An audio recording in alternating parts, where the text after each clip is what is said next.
Hello, and welcome once again, whoever you are, wherever you're watching from, or whenever you are watching, to our daily Limbus company ID study and book reading. Now, last stream, we managed to successfully complete our mirror dungeon with the rose spinner thing without having to pay overtime, because they somehow cleared it under an hour and a half, 2 hours, sorry, before we got to our what's it called, the maintenance. And so today we will be reviewing, following order of release, the Technology Liberation Alliance. That's right, Potential Man himself and 2 other joke IDs. This has the shapings to be a somehow harder mirror dungeon than when we used Los Mariachis Chef Sinclair. Because as you can see, I have not leveled them up, and I do believe I have all the tickets to level them up. Welcome, Moises, how are you doing? Indeed, I do believe you're the first. So, we have a couple of IDs to level up. I do have enough tickets for that. So, without any further ado, let's begin our ID study. Now, I have here my notepad open in another window, so we can keep specific notes about specific IDs if they have something that I have to watch out for.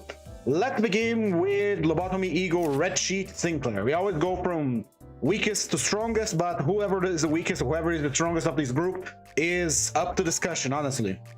I know everybody kind of wants to see Big Brother Ricardo, but I do not own that ID yet. I did drop like 15 rows on it, but I didn't get it, so I was not going to do the same thing I did with Layhang and you know, destroy my Lunacy Horde for Walpurgis or my tickets, so I decided not to. In any case, Lobotomy Eagle Red Sheet Sinclair from the Technology Liberation Alliance. He has 225 HP, 327 speed, 55 defense level. He's weak to blunt, but resistance against slash. Let me write that down. Weak to blunt, strong versus slash. Right. With that low defense level, you'd be led to believe that this might be a offensive ID. We will see that in but a moment. His passive is a Tree Resonance Gluttony. On hit, if the target had Rupture, he gains 1 Talisman. Talisman is a buff debuff that has a maximum of 6 stacks. On hit, consumes 1 Rupture count on target to inflict stack divided by 2 Rupture. Inflicts at least 1 Rupture if Rupture count was consumed, rounded down. When hit, gain stack divided by 2 Rupture and lose 1 stack. Gain at least 1 Rupture rounded down. Turn end at 6+ stack, remove all talismans on himself and take fixed damage by that. In other words, this debuff / buff that he can obtain on himself is very good for amplifying the potency count of a Rupture on an enemy and keeping that potency there. However, that would work great if he was a solo. He has other people hitting the enemy, so the count is going to be consumed every time. You know how Rupture count is. It's same with bleed. In any case, it is a Tree Resonance. Tree Glut Resonance for passive. Very good. We'll try to keep that in mind as we go. Skill 1, Magnify Wound. It's a 55 offense level. Oh, hold on, I didn't level him up. Whoopsie doopsie. My bad, I was talking out of my ass. There we go. Nice and leveled up. Now we go. Now he's nice and balanced. 60 defense level and 60 offense level. So he's a generalist. Nothing special about him. Magnify Wound is a Gluttony Blunt with a 5 point power, 5 base power, meaning this is the 10 roller with no escalation whatsoever. On Flick, inflict true Rupture, and if the target has 5+ Rupture, he gains another Talisman. Skill 2, Proliferating Talismans. It's a 60 attack weight, 4 base power with 3 coin power, featuring 3 coins, making this 3, 6, 9 plus 4, a 13 roller.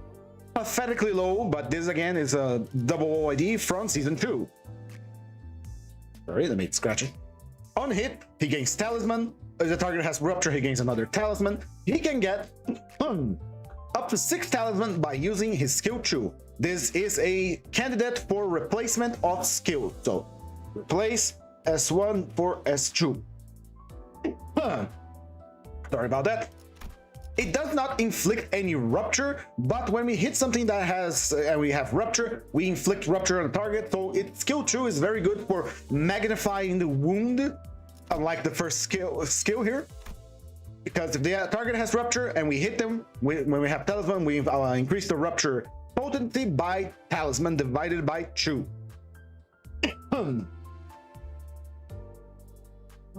I have something in my throat. I apologize. Anyway, there is no damage escalation, power escalation on this, so it is quite a weak 13 roller with no escalation whatsoever. Moving on to skill 3, Rupturing Talisman. It's a 5 base power with 6 coin power, featuring 2 coins and 60 offense level. 5 plus 6, 6, it's a 12, it's a 17 roller. On hit, he spends 5 talisman on himself to give 5 talisman to the enemy. If the target has 5 talisman, we inflict 3 rupture count. Now that's pretty good. So essentially what we're going to be doing is we're going to be building up potency with our skill 2, and then with our skill 3 we will be giving a lot of rupture count on the enemy, because when you have talisman you gain rupture as well. So it's a buff debuff sort of way. As long as you have it, you inflict more rupture potency, but if you're hit, you also gain rupture potency.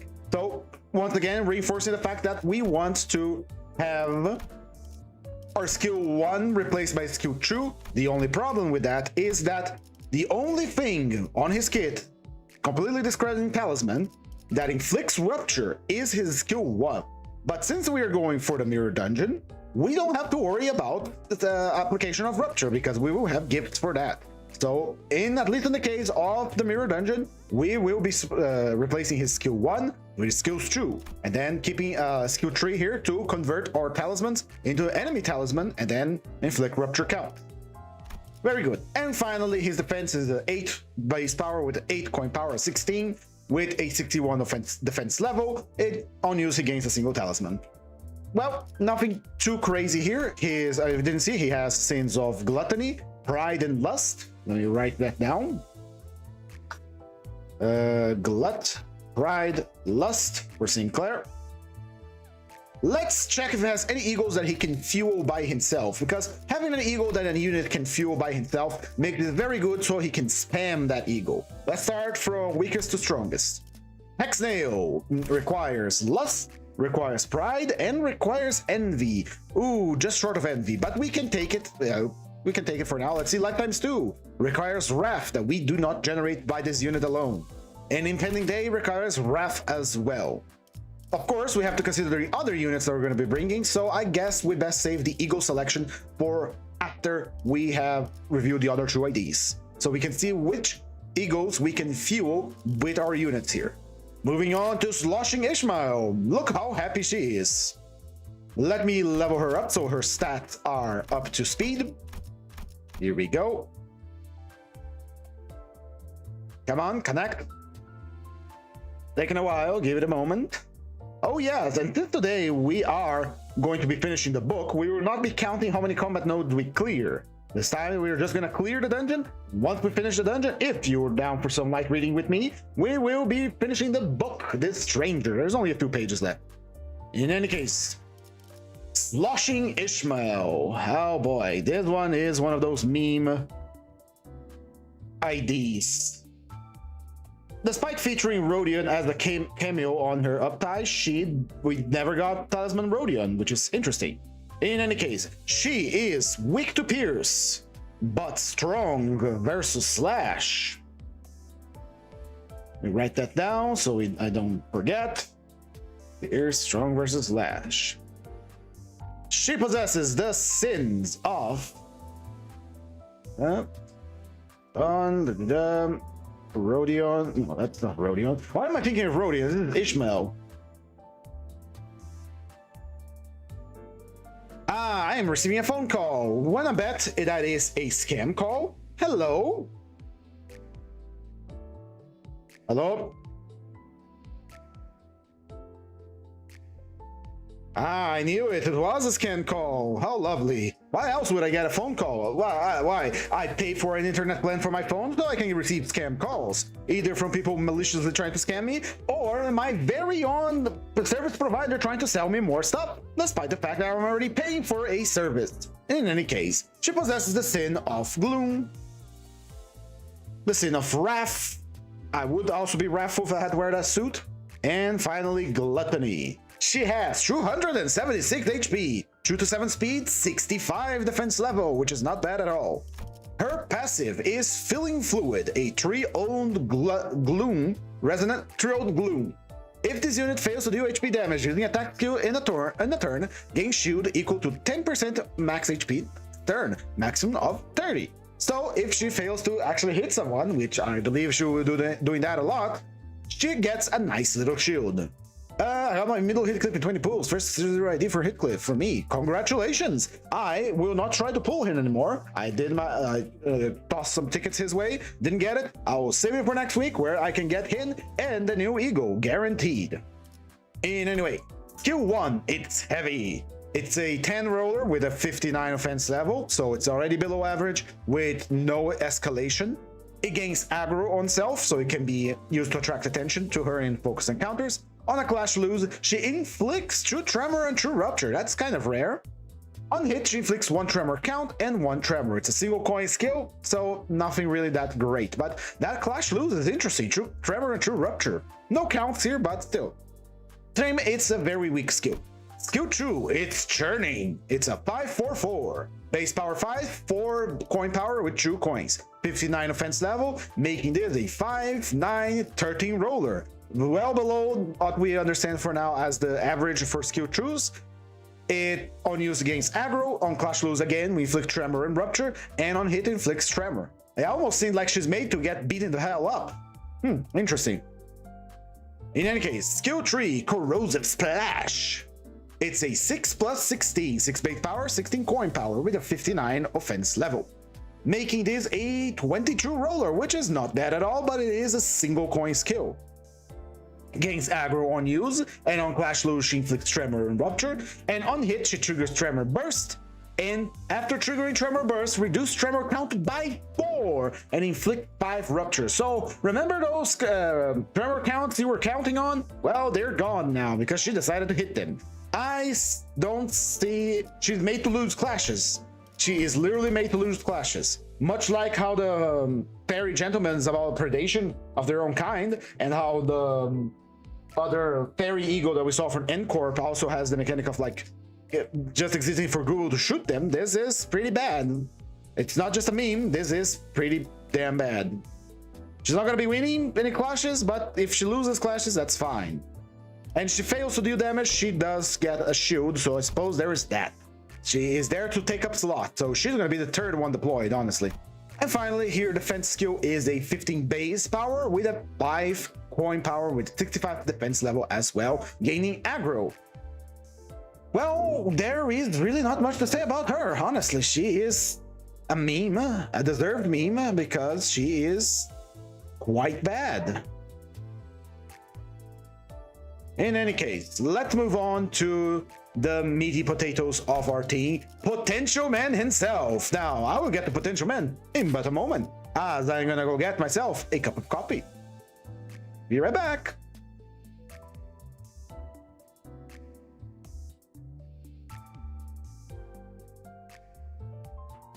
What?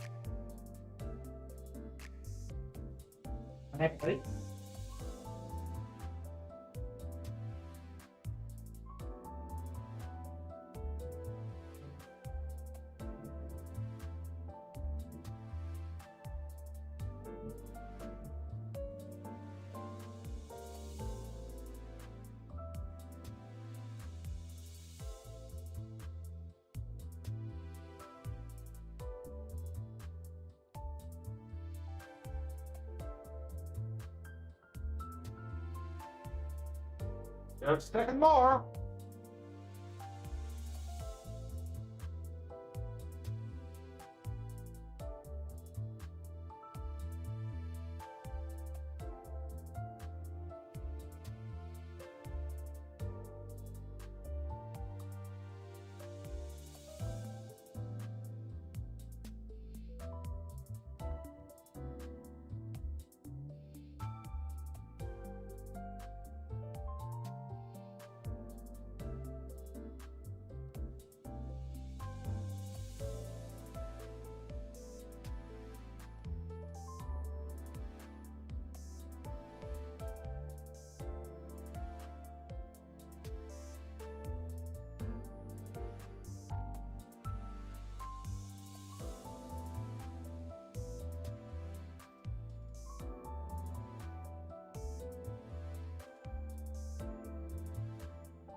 All right. I have returned. Apologies for the delay. I was getting myself a delicious cup of coffee. In any case, here we go. The moment we've all been waiting for. Potential Man. Sun Shower Heathcliff. The second minus coin ID that we got in Limbus company. And one that is quite weak considering how strong the first one was. And I think I don't have any way to tell if that was the case, but my bones tell me that the reason why he's not as strong as Sinclair is because they were scared of what they did the first time around. So in any case, let's take a look at him. Standing at 264 HP, 3 to 5 speed, 62 defense level, he is weak against slash but strong against blunt. There we go.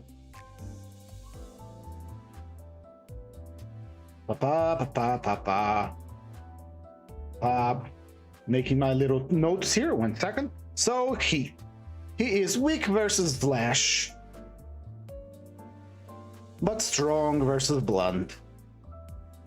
There we go. He possesses the sins of envy, gloom, and sloth with a wrath counter. I haven't marked his wrath.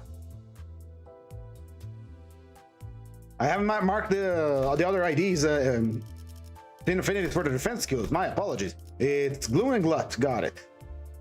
So Glut. You'd think Ishmael would have the Gluttony one, but that's she has Gloom. Now, why is it important that I'm marking down the defense affinities for these characters? Because we want to generate resonances and the resources, we can use defense skills. They count as well. In any case, let's take a look at his passive. Rain of Tears, 3 owned envy. At the start of the combat phase, he spends 1 sinking count and loses speed by the current amount of sinking.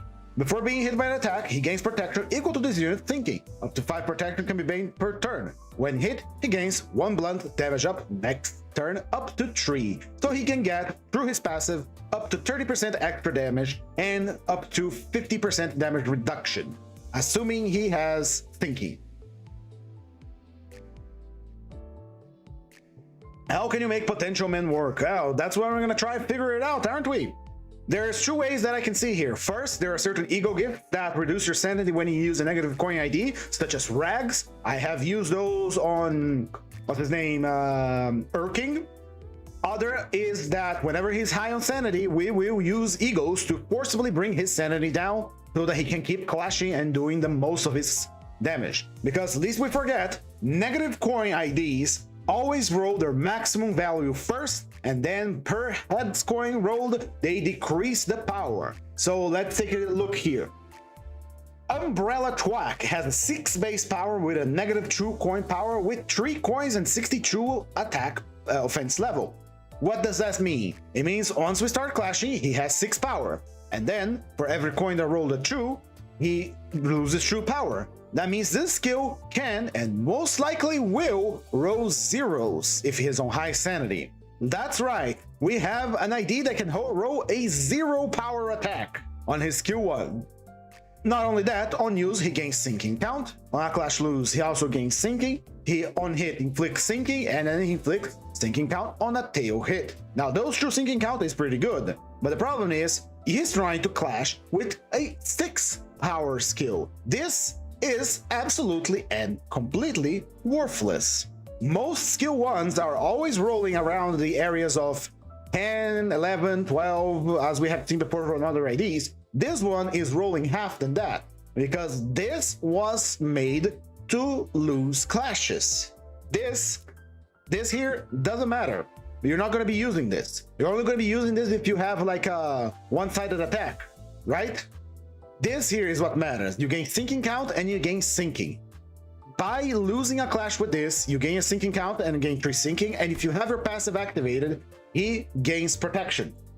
So he's going to be reducing, just by losing a clash with his first skill, 30% damage reduction, and then he's going to be gaining 10% damage bonus next turn.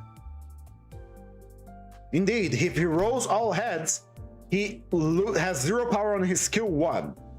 But it's only the skill 1, and we have a trick up our sleeves with this ID. It's not a very good trick, but it's a trick nonetheless. It's like a very underwhelming magician pulling out a card from his sleeve when you can clearly see the deck of cards has hidden in the said sleeve. Now, skill 2, Puddle Stomp. It has a 10 base power. When he's below 50 SP, he gains final power +3, and when below 25, he gains final power +2. So he can get up to 5 more power if he's very low on sanity. It's a 10 base power with -3 coin power with 4 coins. This can roll a negative. This can roll a negative. I don't think it goes below 0, but it can roll a negative. Let's count. We have 10 base power. We roll 1 head.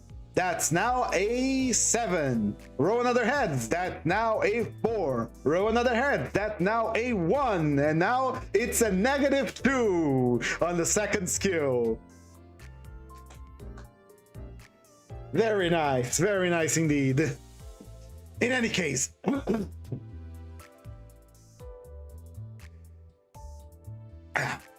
it inflicts rupture, potency, not count, and it spends up to 5 sinking to deal 20% more damage, and it triggers a tremor burst, all on Tails hit. In other words, we have to use this at low sanity. The problem with this unit being low sanity all the time is the fact that he can corrode, but that's something we have to expect and anticipate. Or we can simply not equip any eagles on him at all, but that also runs the risk of him gaining too much sanity. So in this thing in particular, we are not going to take anyone to keep our sanity up, because the main eagle user is going to be Heathcliff. In any way, moving on to skill 3, Spread Out, a 18 power skill tree with a -7 coin power and 63 offense level. 7, 7, 14 plus another one, that's 21. It's another skill that can roll negative. On use, he gains 6 sinking and 3 sinking count, which is the important bit. He inflicts 1 paralysis the next turn to the enemy, 5 rupture, and fragile if he rolls tails. So there is no power escalation aside from skill 2, which I'm gonna write it down because it's important. That's true. Low sanity equal power.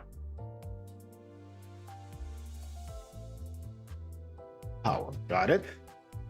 Only power escalation we have on his skill 2. His skill 3 is quite pathetic. And finally, the defense, which is a counter. On use, he gains 5 sinking, and it's a 10 power with a -5 true coin, meaning he's high on sanity. He can literally roll 0 again. On use, he gains 5 sinking. Tails hit, he gains 1 paralysis next turn, and on hit, he inflicts 5 sinking and 5 rupture, which is not bad potency application, but still he has to get hit.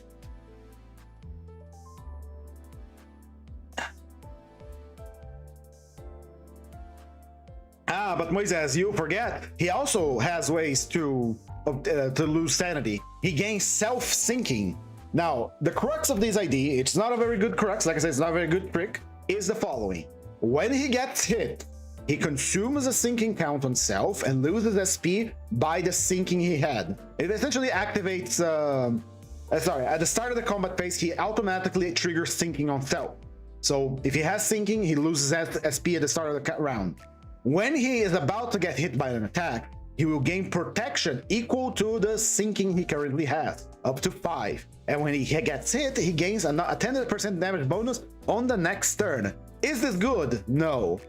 It's just the way he's played. He's supposed to be like a ragdoll that is gonna get beaten up, and eventually he's gonna clash. Okay. Really, there is really nothing much to say about it. We're gonna be using our warning. Yeah, he uses sanity just by using his skill. That's correct, but he can get shafted. He can lose far too much sanity and then corrode. This one here, you have some degree of control, maybe because you can tell how much sinking, how much sanity he's gonna lose by how much sinking he had.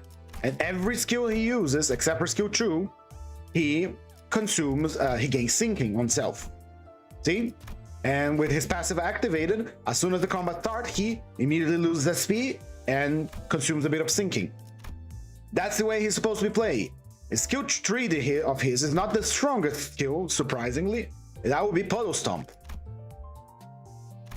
I think, yeah, no, that would be this one. It's a bit of an atrocity, but it's what we're gonna roll with today. All right, now that we have revealed these interesting IDs, we can safely say that we have an emotionally unstable man, that will be using ego a lot. We have a rupture damage dealer of sorts, and a joke that is supposed to be a punching bag. Let's check out what egos we can fuel with our characters.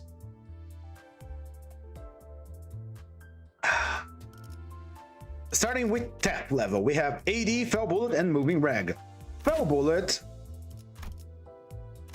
requires Wrath, which we have, requires Pride, which we have from Sinclair, and requires Envy, which we have from Heathcliff. So we can use Fell Bullet. What about Moving Rag? Moving Rag requires 2 Wrath, 1 Gluttony, and 3 Envy. We can generate those 2, but it's for a charge burn and applying burn with Envy skills, which we only have 1. AD gives us consumes charge on stealth to heal when he gets hit, which is surprisingly good. We saw that in action last time. It requires Gloom and Envy, so we're going to be using that so he can survive getting beaten the hell up by everyone. For our he, we have the option Telepole, Asymmetric Inertia, and Yasunyata Tadrupam. Asymmetric Inertia requires Sloth, which we generate from Heathcliff. We have our Gloom, Pride, and Envy. It's not the best, but Tremor Clock Winding. Sorry, there's something about those.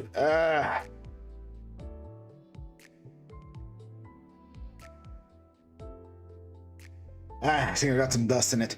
Anyway, this here is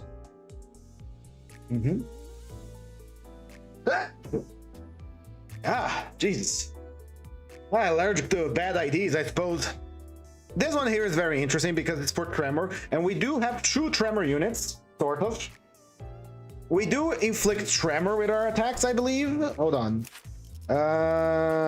No, we Tremor Burst, but we don't apply Tremor ourselves. Very interesting. The only Tremor application we have comes from her, Ishmael. So no, we can't use this very well, because her Tremor application is on Clash Loon. So I suppose we're going to take Tatsunyata Tadrupam, which is True Lust. We have Lust, we have Wrath, we have Blot, and we have Gloom. This one is actually pretty good because it applies attack power down on enemies and increases our health when we recover from a stagger. Since I'm here, I might as well pop the... Oh, actually, no. I gotta save up my shards for Big Brother next week. And we only have the options for Bind for his wall, which we can generate all these resources, so we are good. For Ishmael, let's see, starting with her Tef. This is for Rupture and Sinking, right?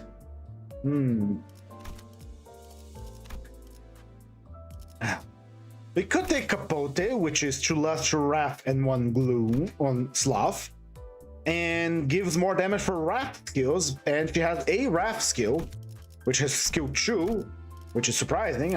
Yeah. For our other eagles, let's see, E level.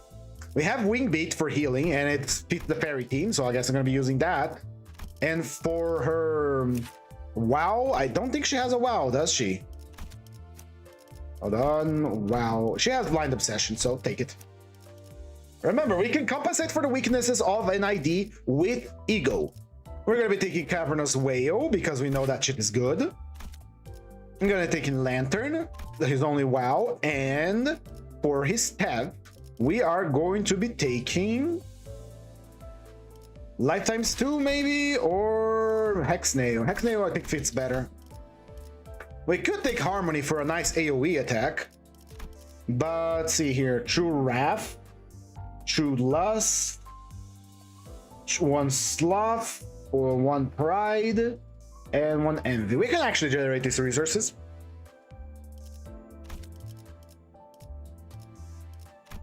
Yeah, let's go with this one. It's better to have damage. We have Cavern of Wailing for protection. All right. Doesn't the sanity hit click crime contact is you making gain sanity after use? Sort of. Here we go.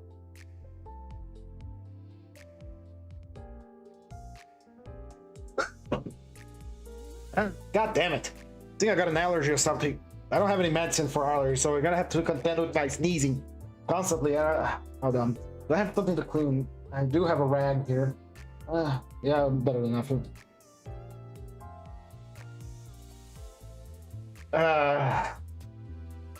Anyway, it does generate some SP for him only after the attack end, and for the allies as well. But I'm more interested about the attack power down. As for healing SP, that just means we can't corrode from it.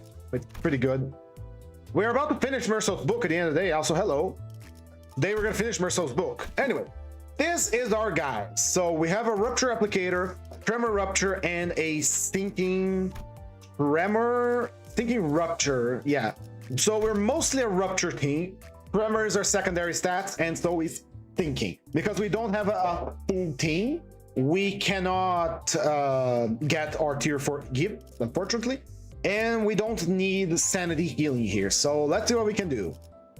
Now, I know this guy is technically also part of the Technological Liberation Alliance, but he is going to deserve his own solo run. Why? Because it's canonical.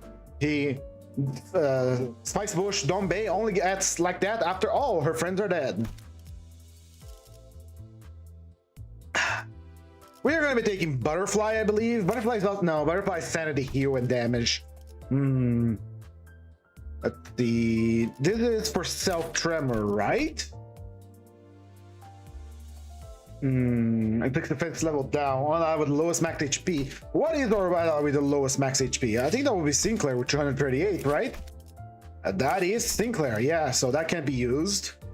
We have the W Corp Cleanup Agent, which gives us has charge to more rupture against enemies that have rupture based on rupture on target. That's extra damage once you get our charge gifts. So between all the other options, this one's the best because the 7 Association passive is not very good. It's just extra on Clash. And Gluttony, we only have Gluttony from Sinclair on his defense, skill 1, and Ishmael on her skill 3.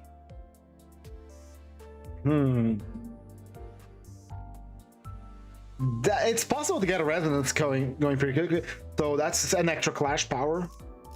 That's an extra clash power for Ishmael, however, and Ishmael I do believe she needs, so we can get a choice between more damage or clash power.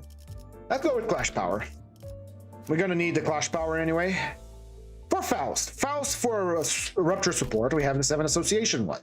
When an ally with a fastest speed deals more damage based on the target's rupture, when attacking with a damage type the target is weak or fatal to. So this is just extra damage if the target has rupture. It's not very good, but it could potentially give damage to Sinclair. But it has to be like I hate this clause that when attacking with a damage type the target is weak or fatal to, because yeah, it kind of invalidates the passive on certain places. Other options that we have is Hazel Pack Mal Adept Wrench for that haste. Yeah, haste no, defense level up, and it's only on a 4 resonance. It's only for the ally with a fast speed that inflicts rupture. Inflicts rupture damage, sorry. So it's a lot of conditionals here for a extra 10% damage. Not even 10% damage, it's defense level up.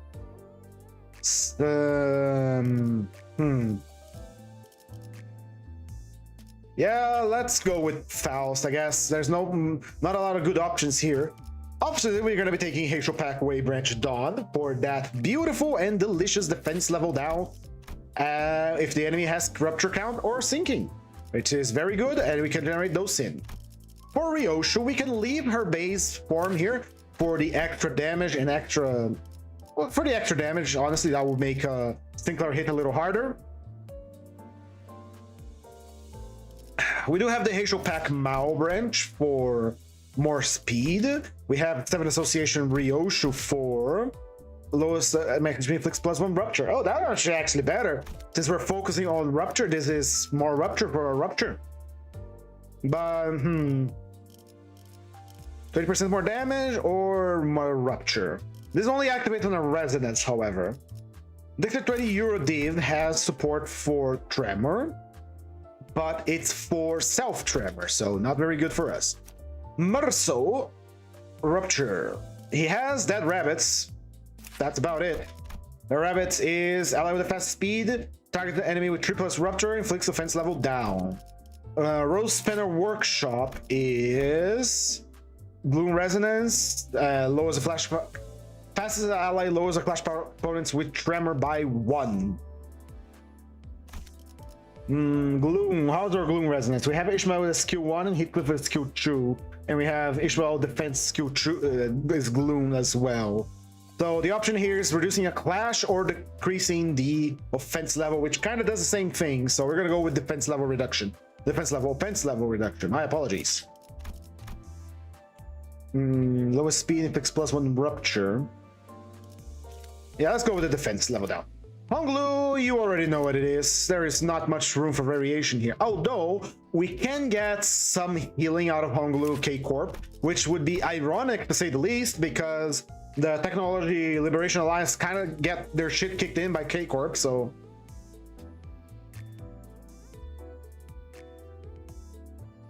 The only problem with this is that there's again chance that we can kill ourselves by healing. And we are using Gloom Resonance quite a bit here. No, not Resonance really, just owned. I guess we'll keep more damage or healing. More damage or healing. Because Gregor is going to play a special role today.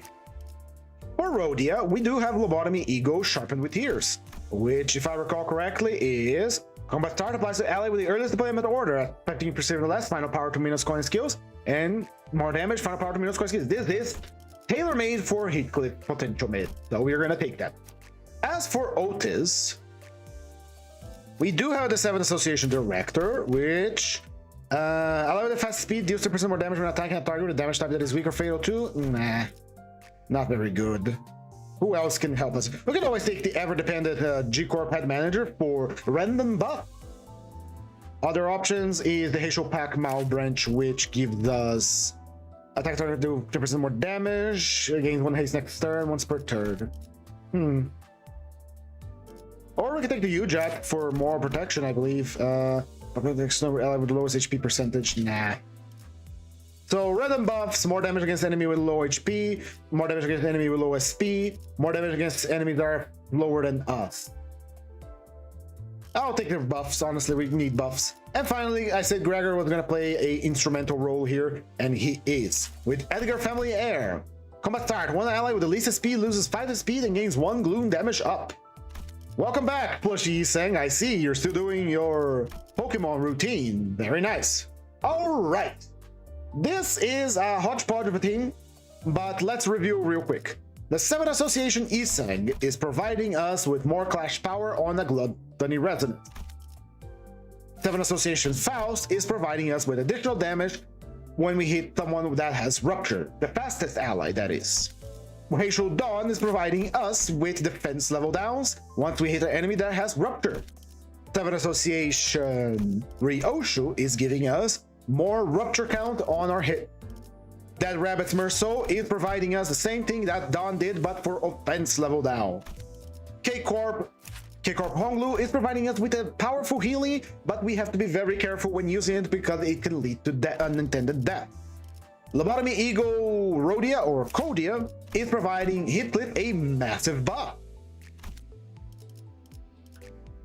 G-Corp Head Manager Otis is providing us random buffs at random, so ever reliable. And finally, Edgar Family Heir is giving Heathcliff another buff by making him lose sanity and gain gloom damage up. All right, with that said, let's deploy. Hello, Josette, how are you doing? In any case, let's just remind a few of the ground rules here for the mirror dungeons, because I don't feel like I explained this enough, because a lot of people come here and ask these. This is a hard mirror dungeon run. We are taking gifts at the start. We are taking Grace of the Stars according to the situation. We only go up to floor 5 because I don't like doing extra long dungeons, because I have work in the morning and I don't have all the time in the world to do dungeons and dungeons on top of dungeon. We usually reserve longer streams or extreme floors or floor 10 or whatever to weekends, which, by the way, this weekend there will be an extreme run. Not sure if it's going to be Saturday or Sunday, but there will be one. With that said, let's deploy. We're going to be taking Favor and Starlight Guidance at level 1 because we need that Clash power up because these boys have no power escalation whatsoever. I don't want to burn too much of my Starlight here, so that's the only true we're going to take. We are mostly focusing on our Rupture application. And so we are going to be taking Barbed Lasso. Barbed Lasso, Bishop. Yeah, let's take the Barbed Lasso. For starter gifts, we are taking a specific one that benefits us the most. Kaleidoscope, and that's about it. That's the only gift we're going to be taking. I want to take healing, but my Starlight is dipping below 1,000 again. We'll get it back. I'm going to take phlebotomy, we're taking Kaleidoscope, and I do believe that's it. Now let me see.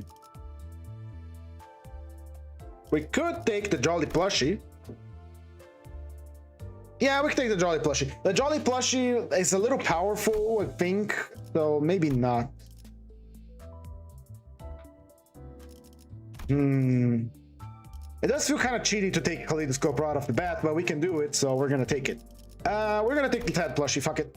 Ted Plushie is godly for minus coin IDs, so we're gonna be taking it. So I have the Kaleidoscope for a group buff, since we are all from the Technology Alliance group. And we also have the Plushie for... I think it's fitting we go over here. Even though this one has a better gift here. Let's go over here. Before I forget, let's do something real quick first. Let's go to the window. I want to change the loading screen because I'm tired of looking at Sinclair.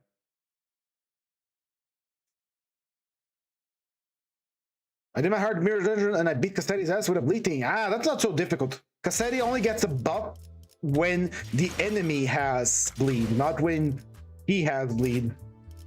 I'm fairly sure. My nose, god damn it.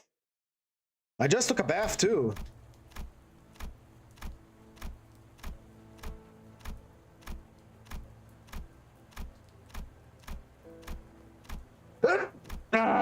God damn it.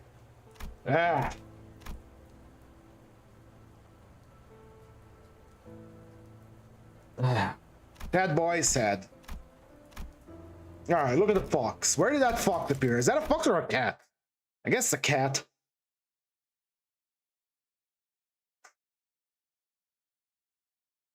Alright, loading screen changed. Now let's get back to the dungeon. Sorry about the delay. I'm tired of looking at Sinclair. I did some mirror dungeons today because I was kind of rotting on my chair today to get some event currency. And if I kept the mirror, I need to change the loading screen. I need to change the loading screen. And I did like 3 mirror dungeons in a row with Sinclair looking at me as a Mexican. And I got quite tired of it. All right, free. If we can get past this, we can get a free poison. And we did not. What a shame. Right, here we go. Let's clear the selection real quick. First deployment is, of course, going to be Heathcliff with his sad puppy eyes. Second deployment is going to be Lobotomy Ego Red Sheet. And third deployment will be Lobotomy Eagle Blushing. And let's see how it goes. Now, with the plushie, that's why I say it feels a bit cheaty to use the plushie, because the plushie gives you paralysis for minus coin IDs, and that pretty much guarantees that we're gonna roll our maximum power value, whatever we roll, and we don't have to use the counter that much. Here, let's take a look. 18, and because it's paralyzed, it's always the maximum.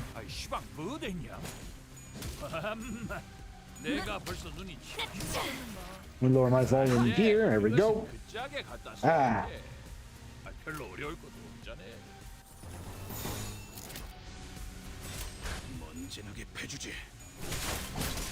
We're still getting in the first stage here where we are gathering our resources to activate our passive.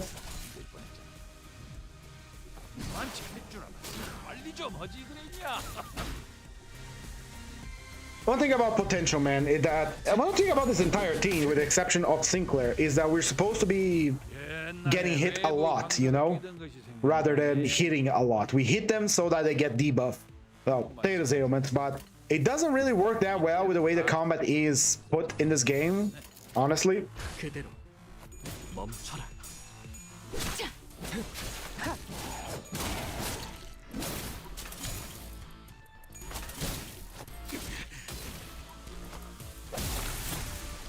Ah, so much damage. Ah, ideal indeed.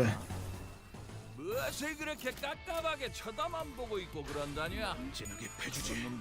세 번에 접근했어. In focus encounters, we want to keep Sinclair focusing on the same target, so he can keep building up rupture potency. Since he keeps the count, if I understand correctly from the talisman how it works, you can keep hitting the same guy and the potency never goes down past 1, so we can keep raising the not the potency, the count. Another thing about Ishmael here is that she really needs to lose a clash to apply the Tremor and Rupture from her skills. And if she's winning a clash, she's not doing anything good. She's supposed to be losing clashes. And so when she gets hit by a one-sided attack like just happened, nothing happens. 그대로 멈춰라.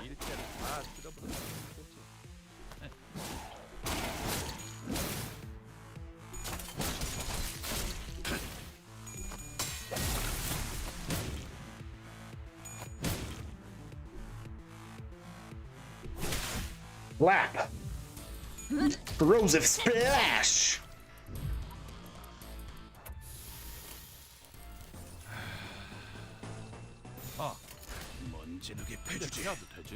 Which a lot of ideas in this game, something that work, some ideas work well when they're playing solo because they have more chances to get their kit rolling and they can actually do things. I think Potential Man is one of those. Maybe I'll do a solo run with him, see how he goes. Maybe I'll do it today. I have time. Tomorrow's a holiday, so I don't actually have to wake up early. And I don't have anything scheduled for today.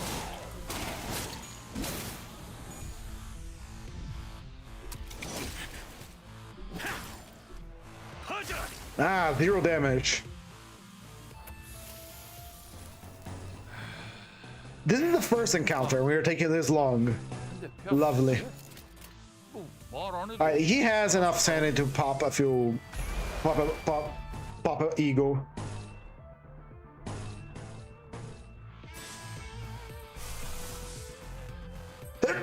And the good thing is we can do overclocked egos because he has no sanity.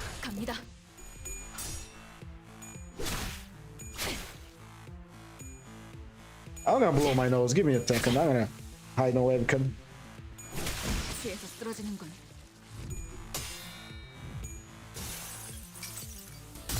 이번엔 내가 괴롭혀주마. 자기가 필요한가? 놈이냐?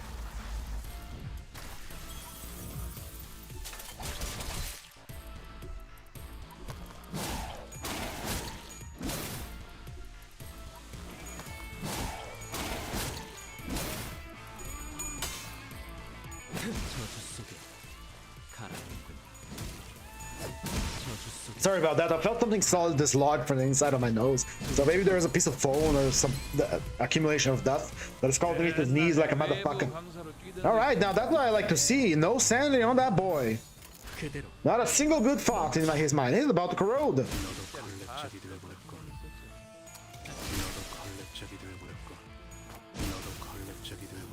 Thankfully, we cleared the fight before he could corrode, but that is going to happen next turn. So next turn, he's going to go solo. Ah, like those. God damn it. Ooh, free money. I like this one. Let's get ourselves a bit of money.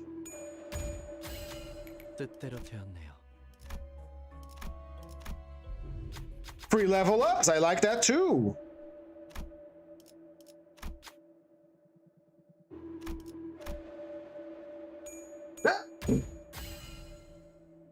I managed to snipe my cat with my sneeze. God damn it! I'm sorry, kitty.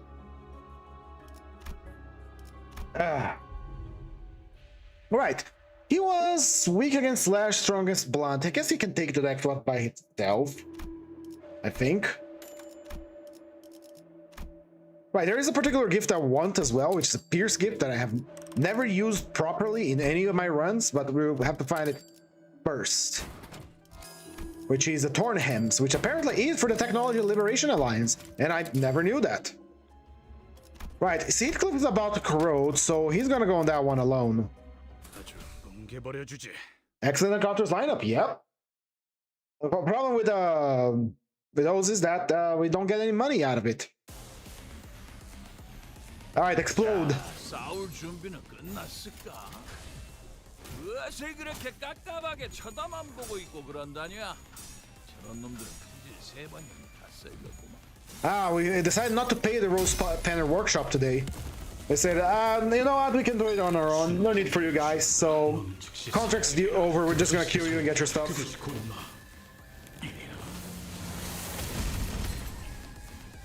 Very nice. 아, 놀랐네. 안 뱉다 차서 이길 뻔했잖아. 이만 How about we do it again? 좀 하지 그랬냐? If the ID is supposed to be a negative ID, we're gonna spam egos, because if our sanity is too high, we don't get the clash. And if you get it too low, we can do corroded egos. Now the problem is the steam generation for resources, but that's why we have the rest of our gang when we are not, you know, actively going insane. There we go. I think one of the issues with his ID is not the fact that he has low power, it's the fact that he recovers too much sanity by winning clashes. 싸울 생각도 없는 놈한테 칼대는 거야. 이런 게 하긴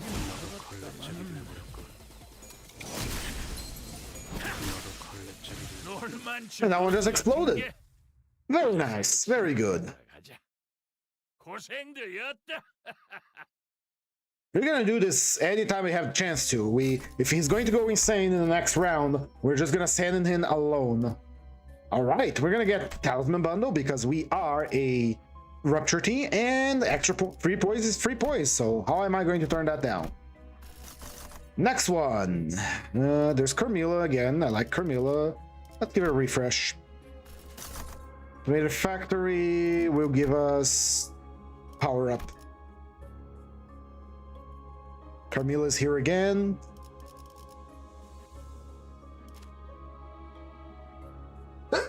We're gonna go automatic factory for the extra power on Sinclair, on Ishmael. Oh, god damn it. Let's go over here. We have 3 guys, so we can actually do some elite nodes for getting extra money and extra ego. God damn it. I'm sneezing so much today. Again, I just took a bath.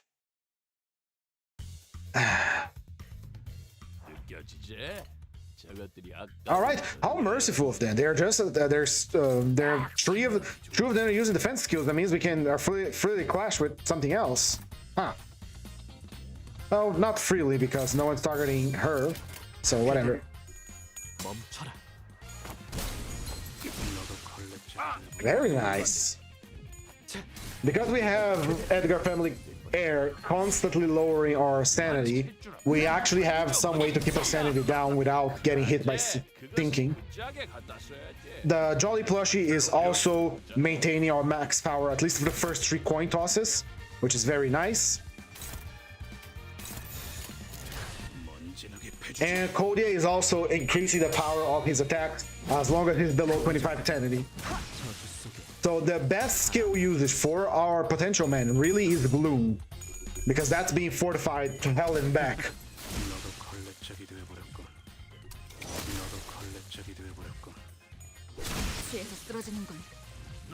Splash, splish, splash. Yeah, this is only possible because we have the the Jolly Plushie. Don't try to use this ID outside, except on his Kanto, where he actually benefits from having low SP. The only time the potential male had his potential realized was during his Kanto at the end, where he got the unique buff. That was literally the best time to use it, and that time is past now. This ID is, together with the rest of the Technology Liberation Alliance, is quite dated.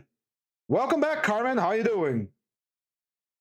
We are looking at the potential man and all of his wonderful potential, if you could call it that.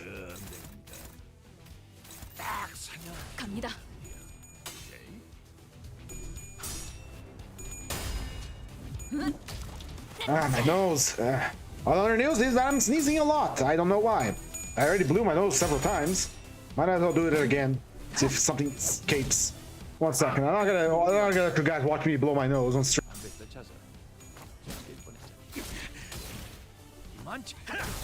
빨리 좀 하지 그랬냐? 옛날에 외부 강사로 뛰던 것이 생각나네. 한 놈만 잡아. Do tell, Carmen. 일대를 다 쓸어버렸구만.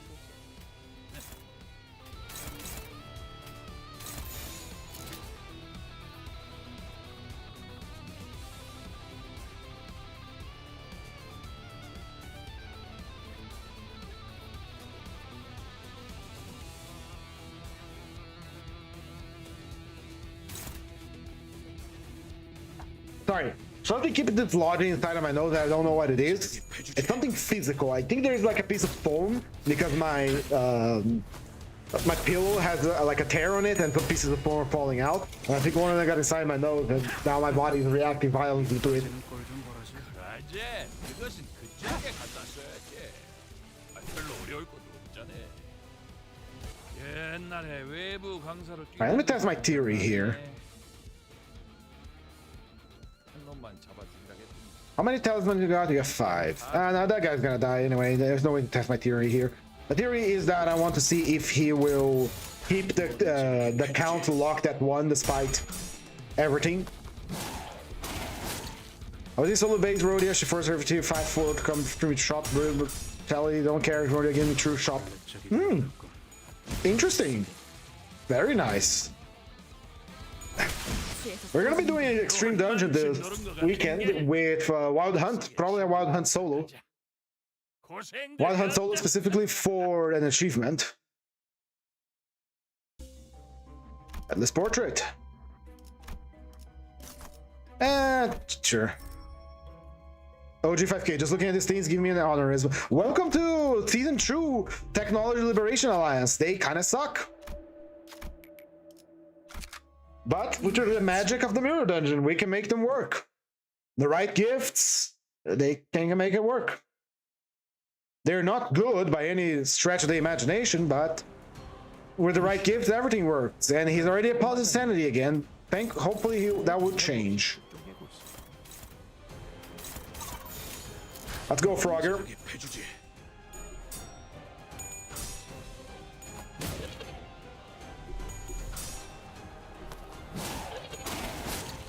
Piece of relationship, bridal, revive and shop. I guess everybody really likes me. Oh, I had to give Rhoda her new ego, you know. You rolled for it? Indeed, the Toad will buff Heathcliff. In fact, when I used to farm Tread, I would have him duel the Toad on V1 for that, because he would corrode and he has an envy ego, so he would always deal a lot of more damage to the Toad. It's so weak, man. There is another untold thing that is very minor, but the more, the more clashes an attack has, the more damage the winner of the clash deals. It's very little extra damage, but technically, minus con ID will start rolling with its absolutely strongest, and then lose power with every head, and then as he clashes and loses coins, his clash power, his clashing becomes stronger, and then eventually he might win the clash. And because there is so many clashes, that one final coin is going to do a little bit more of damage, but it's not enough power to justify how weak this guy is. And yes, Spicebush is Technology Liberation Alliance too, but he is the same person. Donbei is both the Sun Shower and the Spicebush. So Spicebush tomorrow is going to get its own solo, because it's technically the same person but without its allies.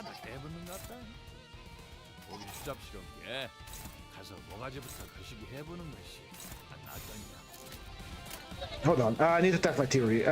Next round, maybe. Mary Poppins Rodeo, indeed.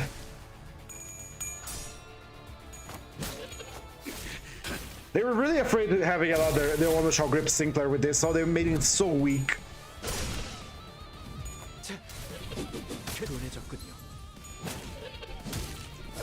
Ah, so no, I thought for a moment that talisman. If I understood for talisman, is that here's what happened. If you attack someone that has rupture, you increase the rupture potency by half the stack of talismans you have. And if you consume it would consume a what they call a rupture count, and that would keep. Oh, I gotta reread that 1 second.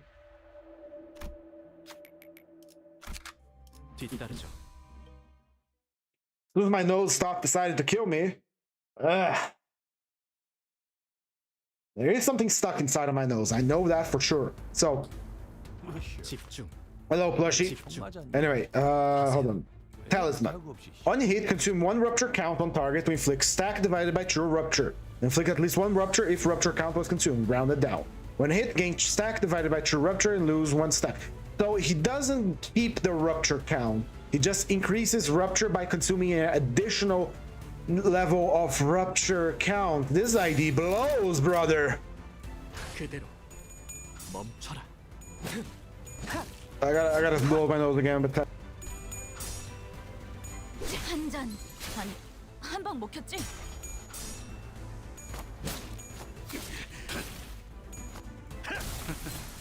미끄러지는 꼴 좀 보라지. 자, 봐라. 아까부터 두드려 맞더만 배급박이 헷가닥 해붙는 것 같다. 고기 수잡스럽게 가서 모가지부터 가시고. okay, what the fuck happened? I was blowing my nose, and I still am blowing my nose. How the hell did you guys manage to stagger this creature? He's way stronger than you are. What the hell did you do? Whatever. I'm not gonna question it. 그대로 멈춰라. I was able to get both Picard and Heathcliff and his bind go. Congratulations, a lot of people are getting it. I tried to do a 15 roll on it and I didn't get it, and I was not going to use any more of my resources. I'm saving up for Walpurgis. So I will just be a good boy and patiently wait for next Thursday to get him through the dispensary. I am a patient person. I can just sit my ass and wait until it's time to get it for sure.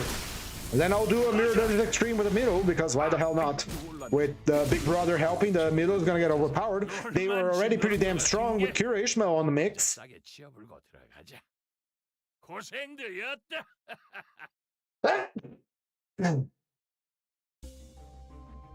Alright, whatever's in my nose needs to fucking leave.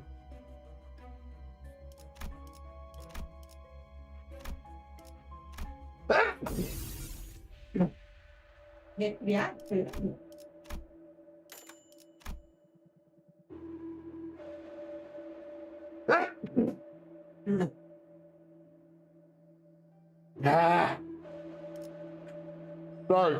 This is gonna be a recurring theme here today. Hey, Carmilla really wants to come to my team, huh? I'll take it.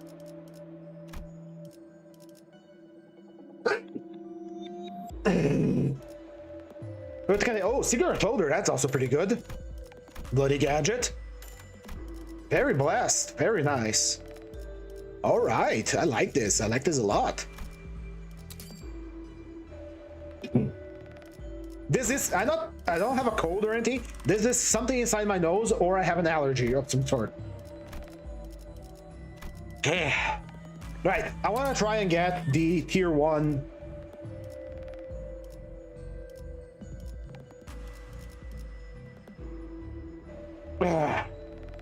Sorry.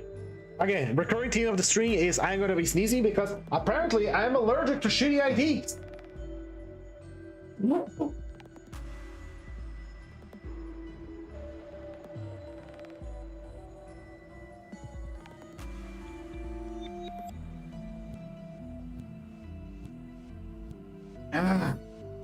Alright. One problem with running a team that has 3 different keywords is that I don't know which one to focus on. We have 3 units that apply Rupture to some degree, one that applies Sinking, and one that applies Tremor. Looking at this here that we have, we could get rid of... We could try to get Downpour to get offense level downs.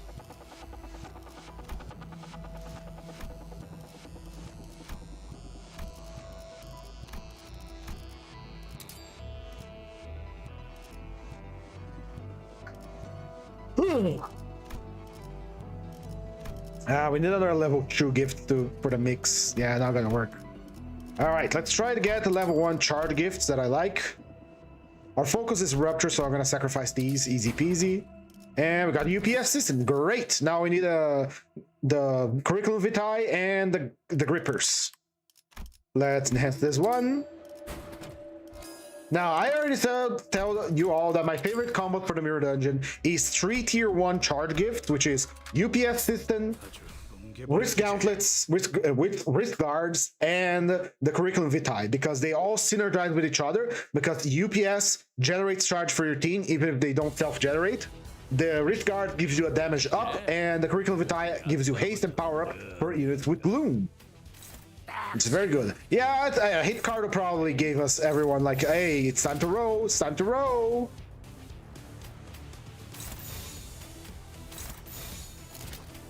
Right, I'm gonna try and have Sinclair 1v1 Hurtley so we can see how much Rupture he can apply.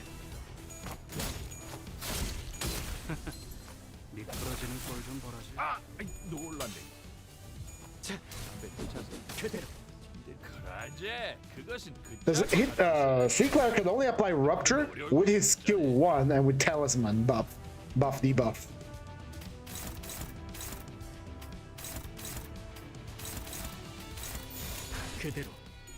I really think we should have like a training room in this game with no turn limit and just the base IDs to see how you can pull combos. Yeah, Limbus Company could benefit from 2 things: a training room and a bestiary. I would love to have a bestiary to look at, you know, the character stats, look at the story, any lore bits.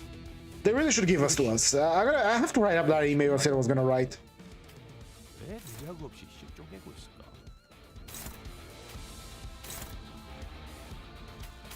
Keep your 1v1 with the Hurtley. I want to see you try and inflict as much Rupture as you can, boy.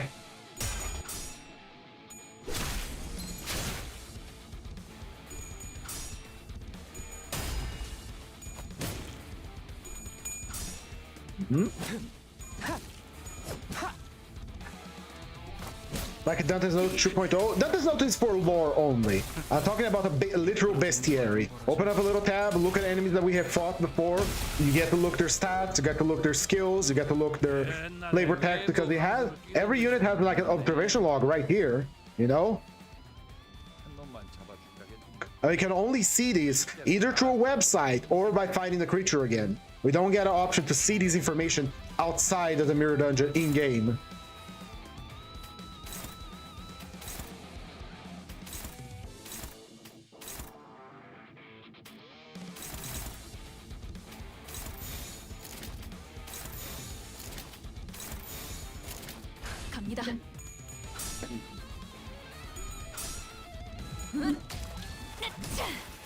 Congratulations, Carmen, you got all the things. Maybe I'll put a 5 roller again just to complete the, like a 20 roll and see if I can get it. If I don't, I don't.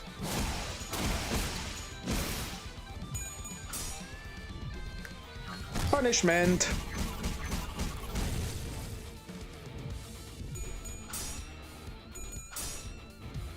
And bop, reduce all the count.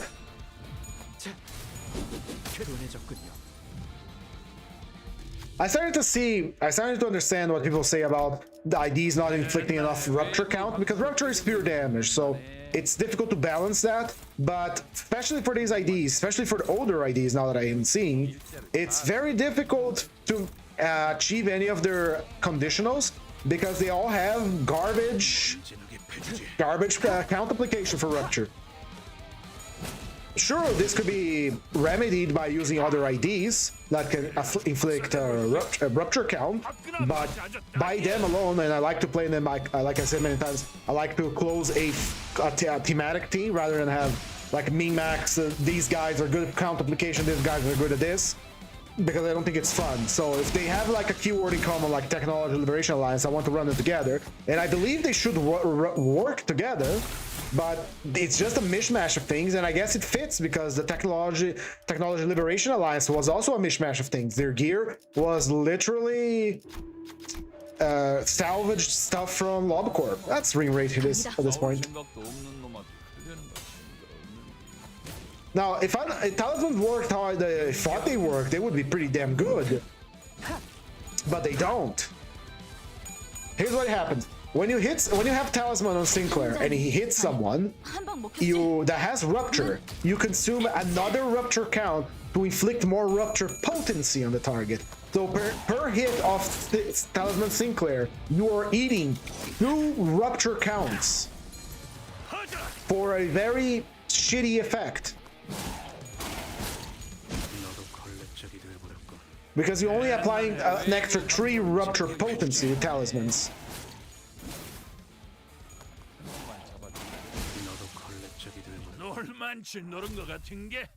Know what I mean? I don't think these IDs are gonna ever get the type 5 treatment because I think they were designed to be shit on purpose, but it would be a kind of a waste not to do that with them. They do deserve a little glow up. Come on. Maybe we see on the mirror world that they get a little, they actually succeed in what they're attempting to do, and become a little powerful, more powerful. What is these again? Ah!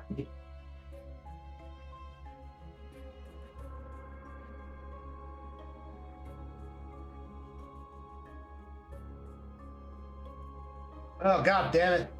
It's not everywhere. Ah.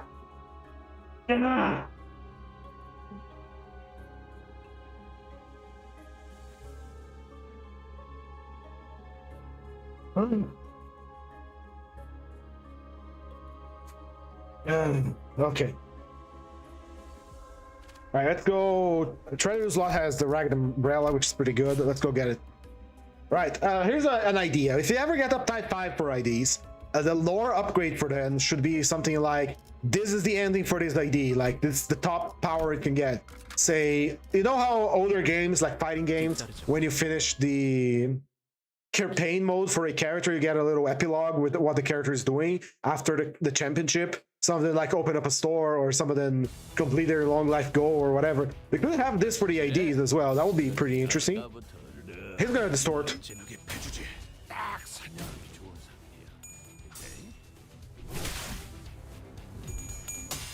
Tickets for gambling, there's Devil Lunacy and tickets got Ring Mercer and Sea Branch Rodia. Sea Branch Rodia is on the very good. It's a very good hay show because she has AOE built on her kit, so you can't really go wrong with her. Rhino Mercer is good for bleed count, if I recall correctly.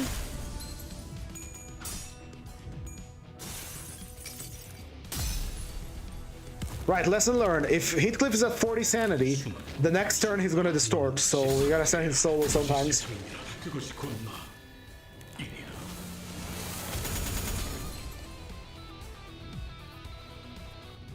One more time, and obliterate Sinclair while you're at it.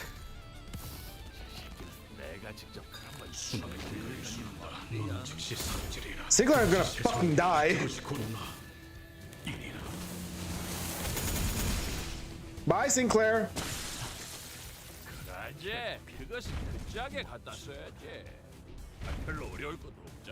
Honestly, he might be a good solo ID now that I think about it.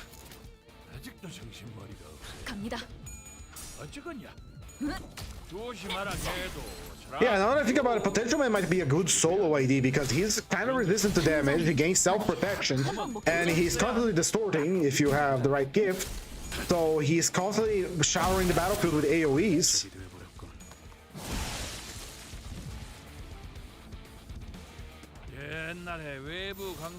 I'm just gonna re-rate from here on up. I really don't like these IDs. I'm not taking any joy from playing them. They don't satisfy the monkey brain's instinct because they are not that interesting. They're just a mishmash of things. One is supposed to get hit to inflict tremor or rupture. The other one is supposed to be a rupture good thing, but then he doesn't do any good rupture at all. And then the third one is unstable. Alright, he's already back at full sanity.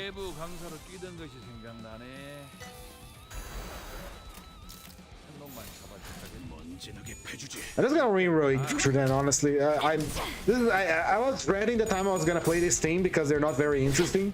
They're not very fun either. But I guess I haven't been rated with all the other IDs. Let's do this one. But yeah, I'm somehow having less fun with this team than I'm having with maybe the fact that I'm sneezing all the time, but what's his name? Los Chefes Mariachi Sinclair was actually more fun than this. Let's go say this does not spark joy with his level. Correct, yeah. This does not spark joy.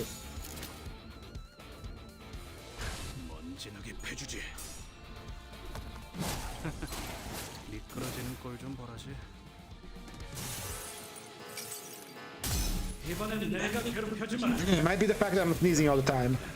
Jesus Christ, there were 2 bots in a row on Twitch trying to sell me things.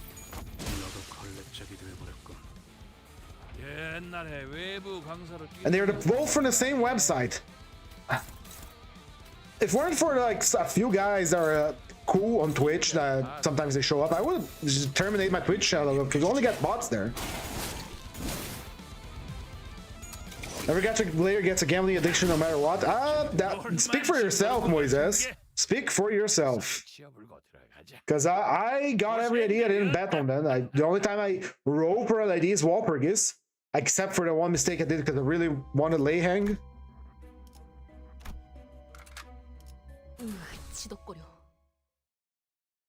Feels like we're missing someone from this team. But I'm not sure who. A mystery.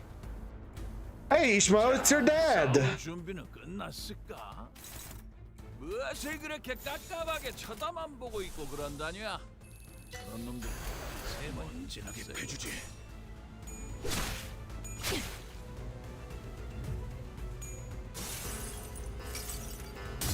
이번엔 내가 괴롭혀주마. 자기가 필요한 건 이놈이냐? 시방 뭐되냐?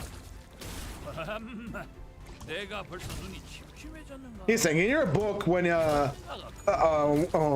Crow's Eye View, I think it was. Yeah, you were complaining why didn't money fall from the sky when you offered money to your wife. So gambling is not a good thing for you, Seng. God, I gotta sneeze again.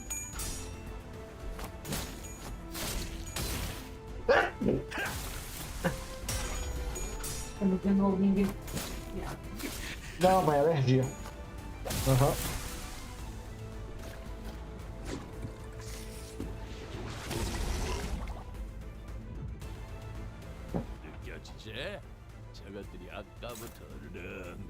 Give me a second here. I am dying. I've already blew my nose several times, and it's not whatever's inside there. I don't want to get out. Oh.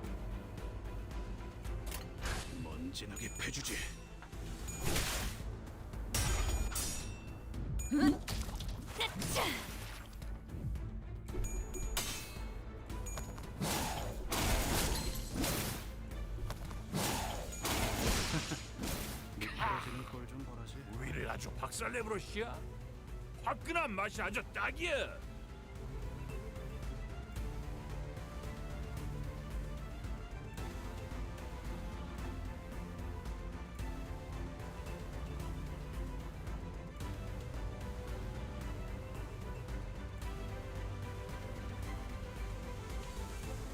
God damn it. I hate when I get sneezes where I don't know what the hell is going on. Alright, you go break the... Go share a drink with your dad, Ishmael.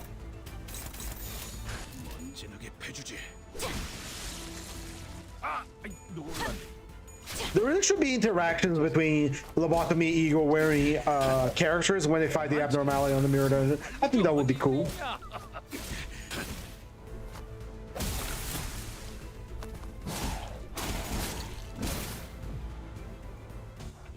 There we go.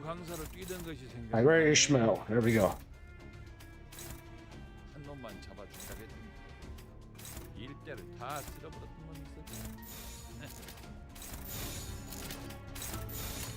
You lose a clash on purpose?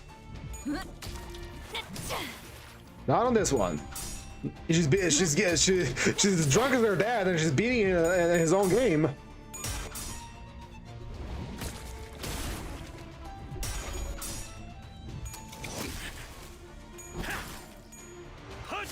Very nice. What's the possible max amount of damage up and that he can get in a mirror dungeon? Well, damage up, the buff caps at 10. You can get like double damage, and then there are other types of damage up you can get as well, like specific scene damage up, specific damage type damage up. So you can get flash up to 100%, you can get blunt up to 100%, you can get like wrath damage plus up to 100% as well, but mostly you're gonna get in damage up, which only goes to 10.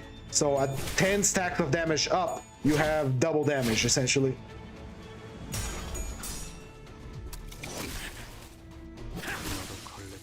Look at him go! Aw, they're crossing weapons on top of their dead dad. It's almost like they're going on a date. Heathcliff hitting up the BBW Ishmael. I have no regret to what I just said. Alright, Rudy, go over there. 자, 봤지? 난 믿어주면 배신하지 않아. Extra poise for poise boys. We don't use poise, so we're just gonna take this pile of rocks and turn it into something that we can actually use. 끈덕지게 관찰한 결과죠. Let's see. God damn it. I'm faster than you, my body. I can grab my snot, little rag knot here, and parry the sneeze before you can like sully more of my table with your foul fluids. God damn it. Right, what did I want again? We wanted to mix. There was a Pierce gift I want, but I don't remember which tier was it. And there's the tier 1 gift I also want for charge, for damage, and for damage ups. Which we didn't get it. Lovely.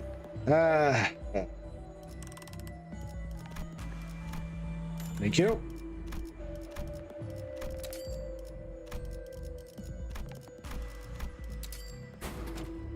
And didn't get it again. God damn it. That was a 10% chance. Lovely. We don't use bleed. We do it again. Give me what I want and I will. There we go. Curriculum vitae. That's what we wanted. We did need another one, and it's going to be for rupture this time, since we are mostly rupture oriented. We got a rock. Lovely. Let's get Sinclair back in. Snaps over, boy. Get back into the field. Let's do a keyword refresh for rupture, see if we can get something. Hello, Higno! Olá, como é que você está, meu amigo? And yes, it is English and Portuguese. Inglês e português aqui. With the rest of our money, we can power up our skills, our charge ones, para nos dar mais. Yeah, here is the G4 Blessed combo. We have Bloody Gadget, UPS System, Curriculum Vitae, and Wrist Guard. I love this combo.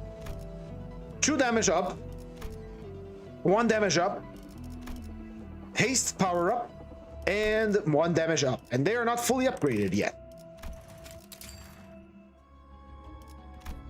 A lot of charge and damage up? Yep, because that combo is incredibly good. You have UPS System at max level, gives you free charge, which triggers itself.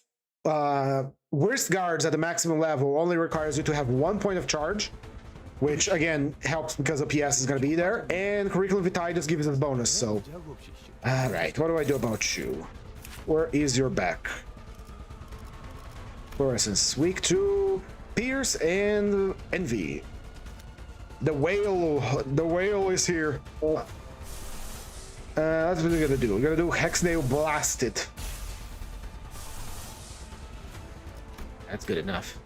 For the fluorescence, I don't think we're gonna do enough damage to break the fluorescence, but we're gonna sure as hell gonna try.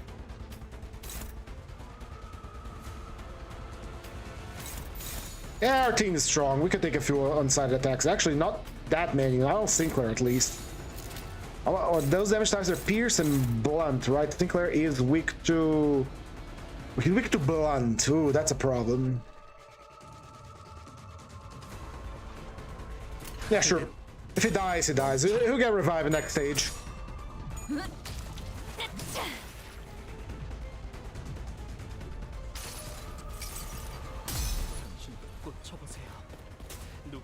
저주받는 기분이 어떤 것인지. Yeah, we're definitely not gonna. What? You were max. No, you're not max sanity. Oh well. It's probably gonna blow up next turn anyway. 세게 갖다 써야지.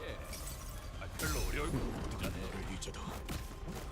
That was pathetically weak. With a stronger team, we can break the fluorescence in the first turn and prevent all of this from happening. 보면 뭘 써야 하는지 딱 느낌이 오잖아. 에? Yeah, as expected, he's about to die. 아이. Oh no, he's about to Eagle Corrode. And he's attacking Ishmael. Lovely. Oh well, not a problem. And because this is actually a situation that is very beneficial for us. Because since it is, what's it called? Potential Man's is getting paralysis, he can actually win this clash. It has 4 paralyze on himself, so, let's hit it. Ah, the paralysis was all consumed, damn it. Should have consumed the magical arrow. I might have to restart this fight, but whatever. He can take it, he's meant to be hit. See you later, Moises.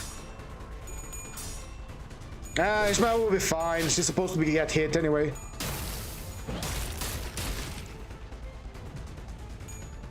Important thing is that he's hitting the whale as well.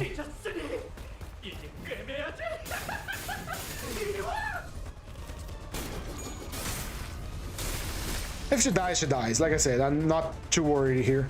완마. 제대로 한 방 묵어보시오. I think I just heard someone die. 내가 직접 한번 진득하니 맛대야. 끈덕지게 관찰한 결과죠. Ah, we get another one. Alright, it's all going for the whale now. Okay. Let's see. I'm playing like shit, man.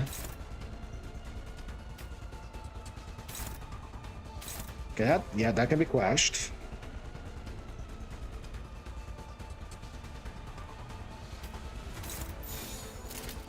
갑니다. Here we go. Dogs are barking in the background. There is nothing I can do about that. I do apologize. Look at Sinclair.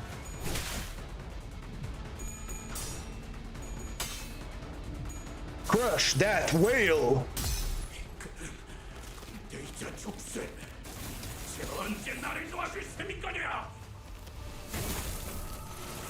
Whale crusher. And not a lot of damage. And then the blind obsession is probably gonna kill him. Ah. He's low health, but he's fine. We do need to start breaking some Flotsam though. So let's get these boys to break the Flotsam. And since he is a paralyzed low sanity boy, let's have him actually clash. Go. There's an attack going for Ish and an attack going for Sinclair. So, magical arrow, tell me, which one's the first one? Alright. Second one, that one, alright, got it. Third one. That's the third attack, magical arrow. That's the third attack, alright. So, let's have this one clash here, this one clash here. I do believe that, hold on. Once again, magical arrow, tell me. 1, 2, 3, 4, and then the final clash, 5. All right. What about the Sinclair attack? When is the turn for Sinclair? All right. 갑니다. Here we go. Nice. Kind of expected. There we go. There we go. Realize your potential, Heathcliff. Ah, the magic arrow has failed me once again. She was not supposed to flash at that turn. And now she will be punished for it.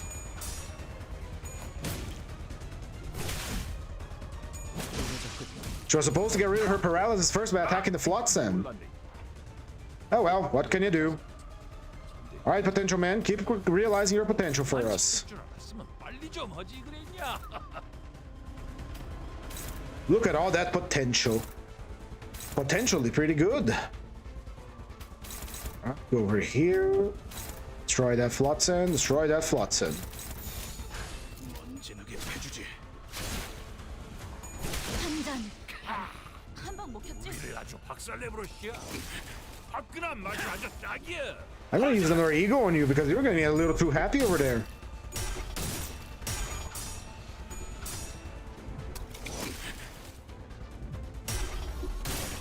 Fucking no. I'm sorry about all the sneezing, all the gross noises I'm making recently. Bop, bop. 옛날에 외부 Right. 공사로 뛰던 것이 생각나네. You need to stop being so happy right now. 일대를 다 쓸어버렸던 놈이었어. All right, first clash is gonna be that one. Got it.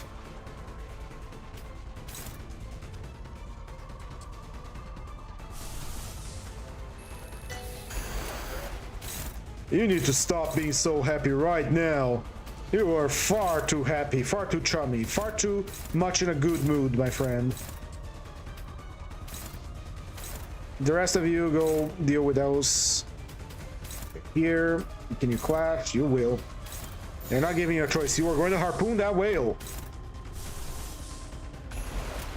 그대로 The, 멈춰라. the whale passes you the booth. I should make that edit. Ah, you lost the clash. Surprising. Ah, nose. 이번엔 내가 괴롭혀주마. 장기가 필요할까? 놈이냐? But hey, we've been through like true corrosions and no one died yet. Like I said, this thing is not very good damage-wise, but they're basically built to be punching bags. Because two out of three IDs in this thing are literally very good at being punched in the face. 내가 찾은 나만의 항해 방식. 12. That's gonna be a drag of a fight.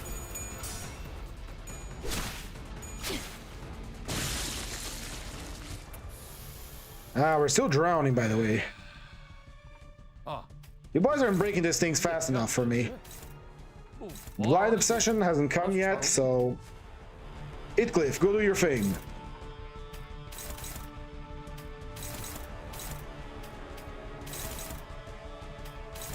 Favored. Make sure that thing is broken, will ya? 먼지나게 Would you kindly?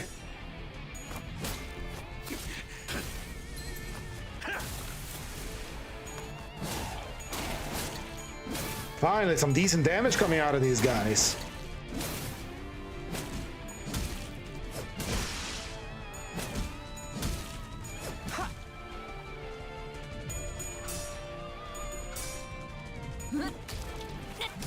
Ah. 옛날에 외부 강사로 뛰던 Wayward Blind Obsession, a sweep. Well, if your body is weak, that means it's time for me to break the rest of it. 다 쓸어버렸던 Limbus 101, as well as Library of Ruin 101. If the enemy is weak, and the enemy has a part that is broken, it's staggered, you should focus fire on it and break the rest of his bones.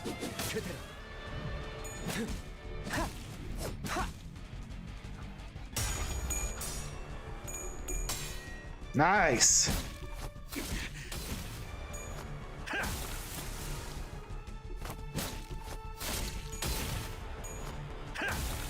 It just happened to occur to me that I'm not activating as many gluttony resonance that I should have been activating for our passive, which is kind of bad.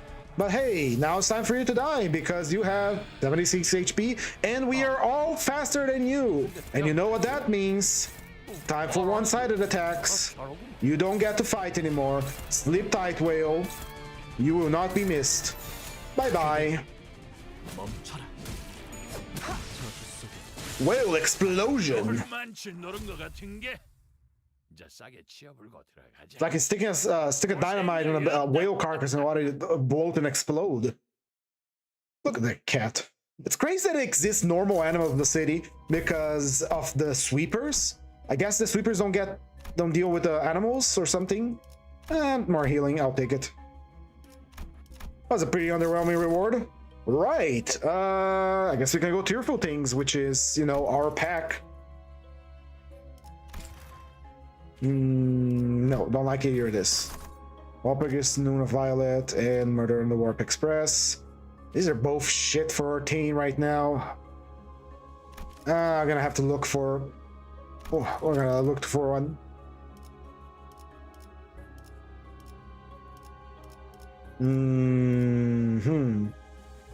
I am going to go visit... No, Jesus would kick our ass because we don't have Clash Power at least. Curtain War, Crawling Embrace, Tearful Think, The Unchanging, Miracle. Shit, man, this is very good. I'll go for Addicting Lust. And then we'll choose a thematic one at the end. There we go. Kind of want to take a long fight, but these Chuckles, they don't have good power to deal with Jesus or maybe Santa and his Kahoot, but certainly not Jesus. Yeah. As soon as I'm done with this today, probably... Oh god, it is crabs. Why did it have to be crabs? And it's always an unfocused encounter of crabs. They're back. They're like evil seagulls. No, all seagulls are evil. They're even eviler seagulls.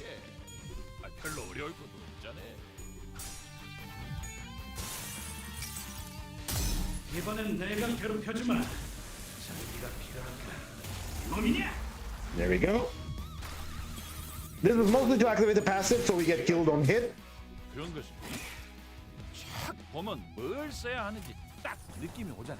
Keep going, keep it going, keep it going. Got to hate crabs. I do highly dislike them. If I'm running a full team, it's fine. They are normal crabs, I can deal with them. But the problem is when I'm running like solo duo or trios, the crabs inflict far too much rupture count and potency. So if you send off a solo fighter and the crabs are usually on focus encounters, there is nothing you can do but sit there and watch as your team has infinite rupture, and every time they hit you, it's your entire HP bar gone.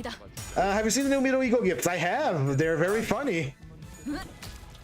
Especially the boombox of dramatic entrances, or enter the BB.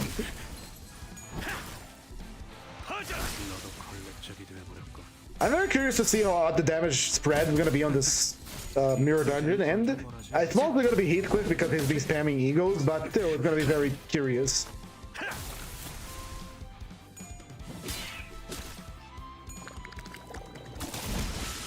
Is this attack, the foamy, that applies a shit ton of rupture count, and the other normal attacks from the crabs apply a shit ton of rupture potency. They are better rupture IDs. They're better rupture characters than most rupture IDs in the game. Ah, Heathcliff, you're getting a little happy again. I'm gonna have to put you to the... I'm gonna have to put you to the misery machine again, which is called using an eagle. He's doing an okay job. It's just that it's not a very intuitive ID. Because you can lower his sanity to make sure he clashes by using his counter and activating his passive, because every single one of his abilities give him self-thinking, and at the beginning of the count he activates thinking on self to, you know, before he clashes. Maybe we'll get a crab ID. Yeah, we're gonna get the crab raiders or the crab people from Kenshi.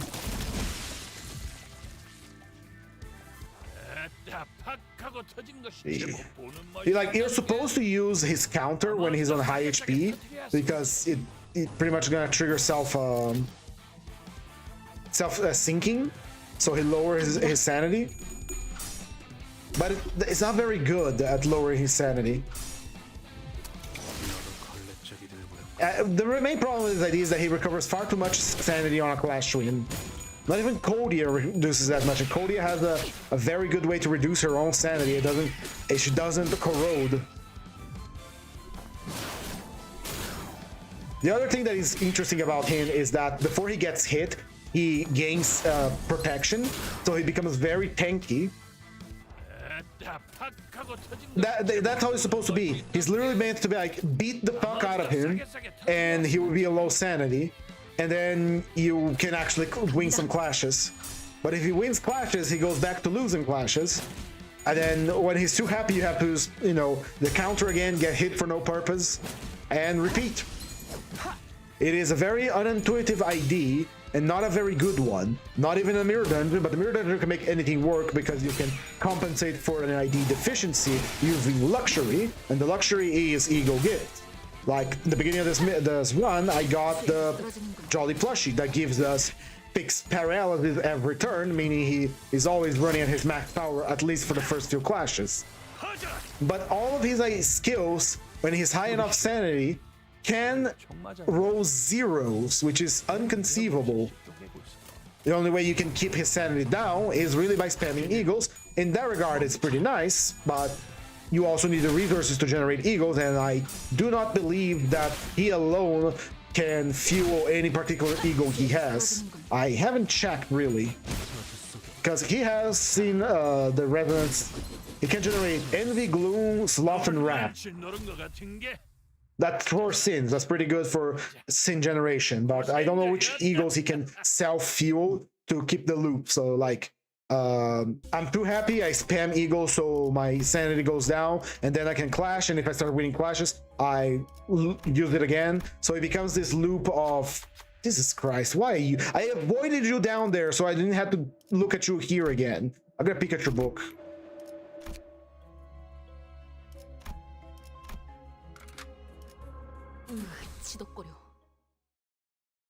Anyway, it's like you get keep clashing until you are too high sanity, then you load up your ego bullet, your big bullet, shoot, go back to low sanity, repeat.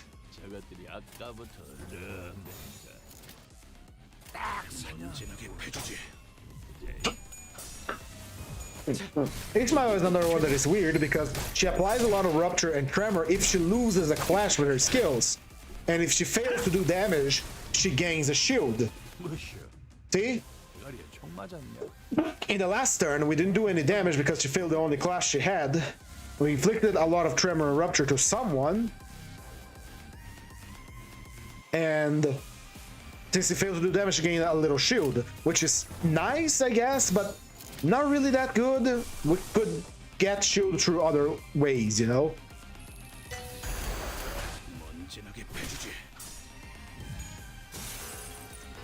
She's tanky, yeah. She's literally meant to be like a punching bag, because that's literally what she does. She loses a clash, she applies a lot of rupture and tremor on the target, but she has to lose a clash. One-sided attacks do not count.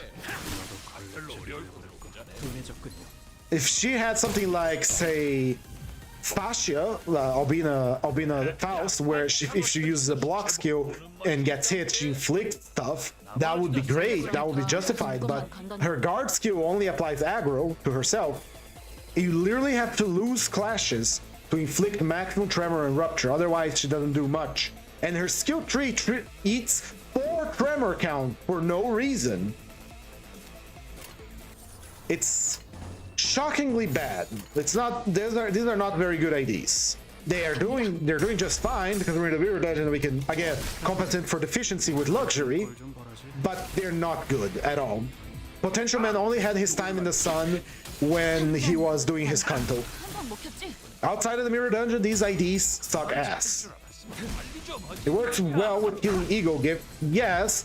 The problem is, again, she has to lose a clash, which, by the way, increases the damage you take based on the amount of clashes you do. And she has to lose a clash again. If she's not clashing, for whatever reason, and gets hit on a one-sided attack, it does nothing. She just gets hit. Like, sure, the mirror dungeon is the main game mode aside from story, and we're gonna be... There are better IDs for story mode because the story gets progressively harder, but it feels like a waste to have these IDs, even as old as they are, and not receive some love in the future. That's why I'm eagerly waiting if they ever do Update 5 for IDs. And again, I want it to be like a lore expansion, and I don't know, maybe a... what's it called? Lore expansion and a little epilogue, like, this is in the other mirror world, he finished his journey. The Technology Liberation Alliance managed to, I don't know, to survive and do what they did, but that contradicts some of the mirror worlds already because Spicebush Eastsang only exists because everyone else died. Because Hong Lu killed them all.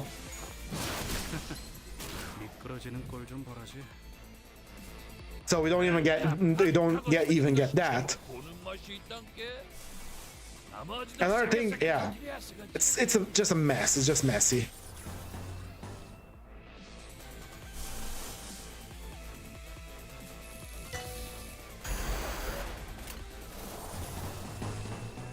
Sinclair, for example, is another one that is terribly designed because he's meant to increase rupture potency, but he himself does not apply enough rupture count to make his gimmick work. He requires someone else capable of applying rupture count, but you probably can find someone that can apply good rupture count outside of the Technology Liberation Alliance, but that ain't the case here. We are using the Technology Liberation Alliance on purpose. And we don't have anyone in the Technology Liberation Alliance that can inflict good rupture count.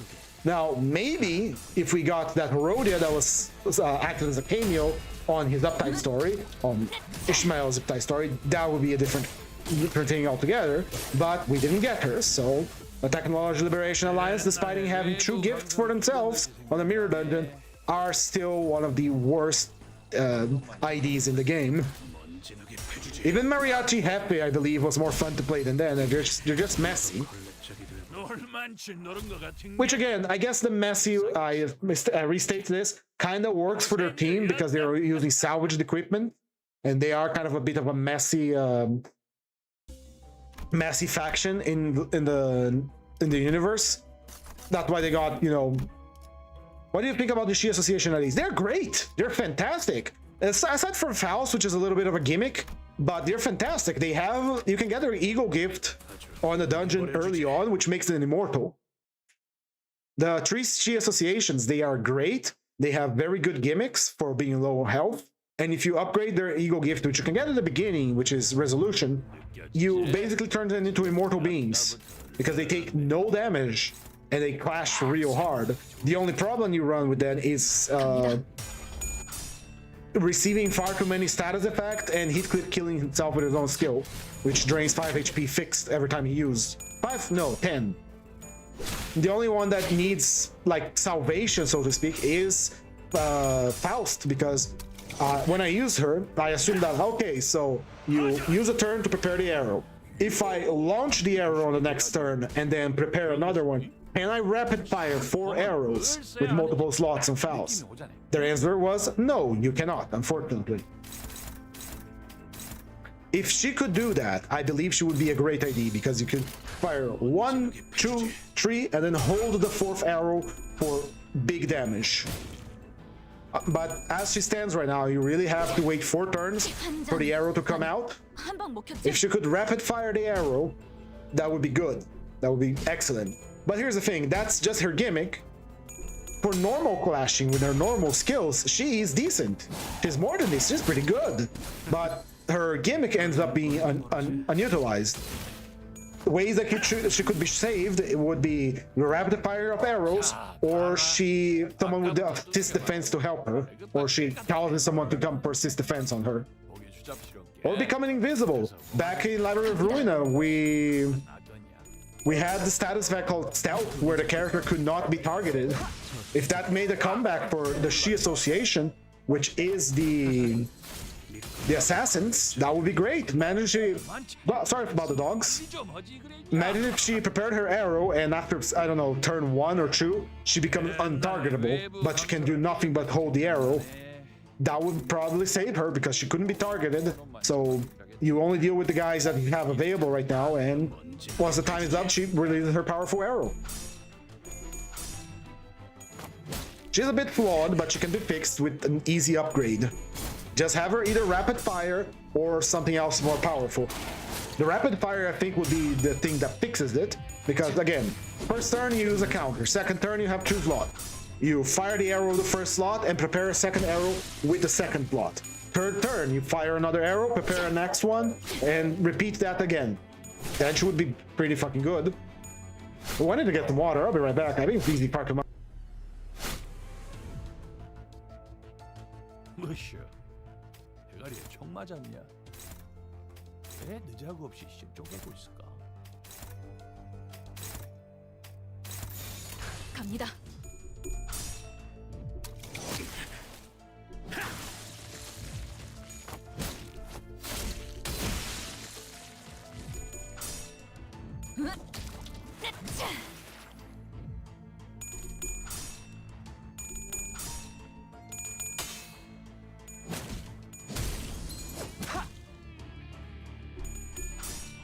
Oh, and I'm back. Oh.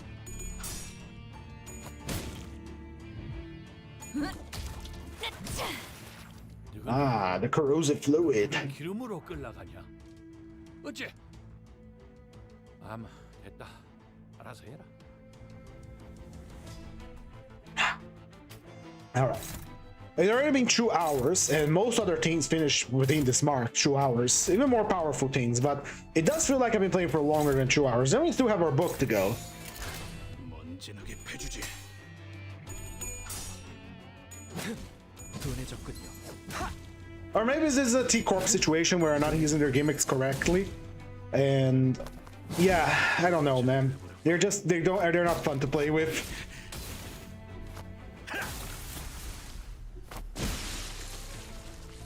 He gets sanity way too quick somehow. 지에서 쓰러지는 건 옛날에 외부 강도를 Kill him. 멈춰라. 그대 놈 그러지. 이것은 진작에 놀만치 노른 것 같은 게. 이제 싸게 치워버려 들어가자. He wants to be happy. Yeah, no, not on Limbus company. This is his destiny. Means we're gonna use tier 4 gift next turn. Nope. You know what would be actually really fucking cool would be if they didn't have the idea of a transforming ID back then like we have now, like with Eagle, Dawn, or many other IDs that transform. Imagine if we had Heathcliff transform into Spice Bush, depending on some factors in the battle, like lost Technology Alliance character or something like that. Now that would be fucking good. We can't use this one, unfortunately. Give me charge. We're missing something from charge. Ooh, prestige card. I'll take it. I guess we can take Rusted Muzzle and the Little Bit Bad Wolf, because that's just extra damage and damage reduction. So why the hell not?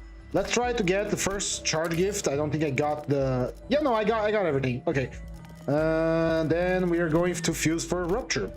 Let's try to get Trill going here. There we go. That's free Rupture every turn. We have some poise. We have these two useless things here. What else? What else? What else? What else? I guess we can sacrifice this as well. Dante, I need your credit card, Dante. We need to roll. We need to roll for the new ID, Dante. Dante, I don't know how to tell you this, but I put all the Limbus company money into Uma Musume, and now we're broke. Let's see. We could sell painkillers. Because I see something on the store that I forgot to buy. There we go. This is a pretty good one.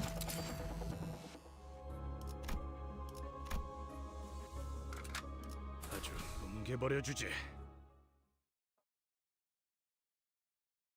Dante, you don't get it. Ever since Karen saw that ad for Uma Musume, she's been playing non-stop. I am a color fixer and I don't have enough money for this. You gotta give me your credit card. You gotta give me your company credit card.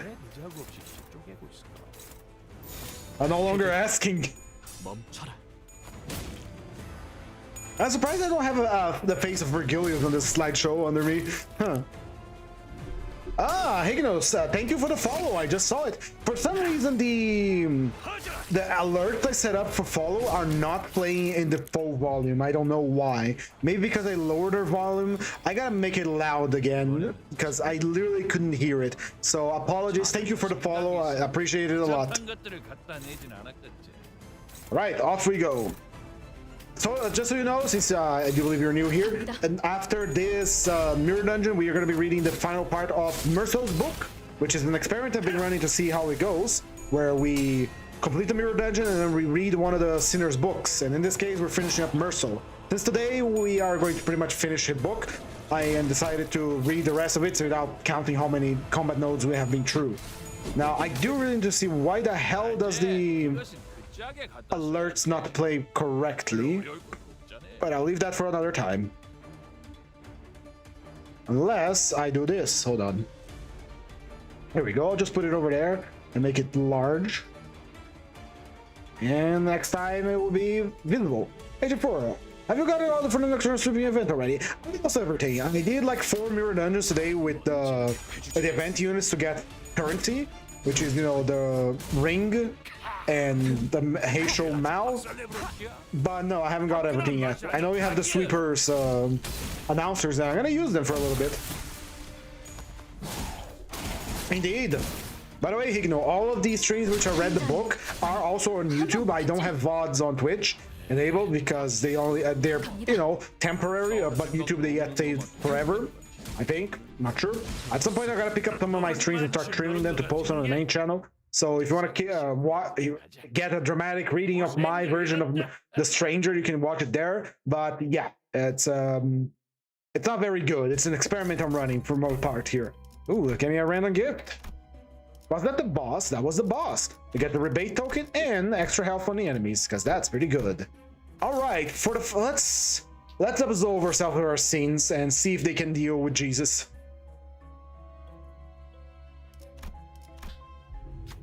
Ah, the one of the few events where we have to fail on purpose. Right, go cut the thing with your blunt stick ish. Good job. 이게 걸리적거려서 그런 거예요. Second event is this guy that I'm not gonna bother with. Put it in the wrong direction. I got rufophobia. What is rufophobia? Would you like to explain that? I have no idea what that is. 자, 봤지? Thank you. 난 믿어주면 배신하지 않아. All right, let's see. We got the Book of Vengeance here, but we can't technically use a lot of blunt attack, though. Yeah, that's pretty good. Fear facing Rufo. Ah, she's not too bad. It's just that if you bring a good team, she's just gets destroyed. It's also a lot of people complaining about her on for taking health cape, that is Twitter. And she's honestly not that bad. It's just she has a very strong gimmick going on for her. But if you have a single unbreakable coin, you can get rid of her assist defense on the first stage easily. And she's done. I like Rufo, but for some true, very large, different reasons. Let's see. We don't use charge, so we don't need this. Anything else that can enhance here? Yes, so you can enhance. This. Oh, rebate token. Ah, thank you, rebate token. The goat. That's good enough. Let's deploy.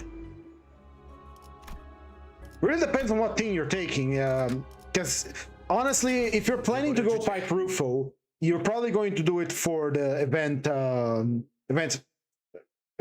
currency. And if you're going to gun for the event currency, you should probably bring a team that is good to kill her and special focus on that.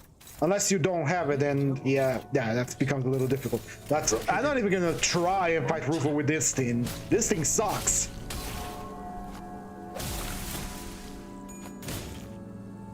Feels like a lot of my streams end up fighting against Jesus here because I need to absolve the sins of these sinners here. Alright. Since Heathcliff is so happy, so nice and dandy, how about you use that happiness against something that matters, which is destroying these creatures? Good enough for me. Ah, the gluttony rose is so fat.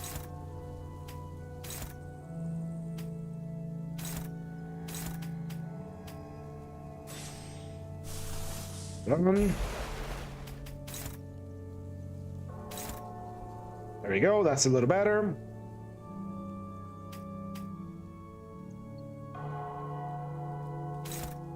Get rid of the roses. Here we go. 먼지나게 패주지. 너는 그 불을 기름으로 끌라가냐? At the 20, we're paralyzed, but whatever. This is to get his sanity down so he loses more sanity every turn. God, I really have been. I was dehydrating myself through my nose. This sucks. I need a lot of water in me now. 그것은 그 짝에 갖다 써야지. 별로 어려울 게 없잖아. 50 offense level. Look at that. Yes, lower my sanity. 느껴지지? 저것들이 아까부터 31. There you go. We're almost in a situation where we can actually clash against everything. Nice. 그대로 멈춰라. 자, 속에 가라앉는 군. Look at him. He rushes in, bursts the flower, then throws a little paper at the other one. It's a shame that we got Sinclair got the staff weapon, but that's one of the few IDs that have a staff, because I really want more IDs with like a staff gimmick and I hit things with a staff martial arts. I would be really happy if Leo Association got an ID with a staff next banner. Sure. Give me your stuff. None of these are good. Let's go with green. 끈덕지게 관찰한 결과죠. We're gonna go green. It's green. It's all green now. 한 놈만 잡아주셔야겠던데. 일자를 다 들어버렸던 놈이 있었지. 먼지나게 패주지. Corrode away, my boy.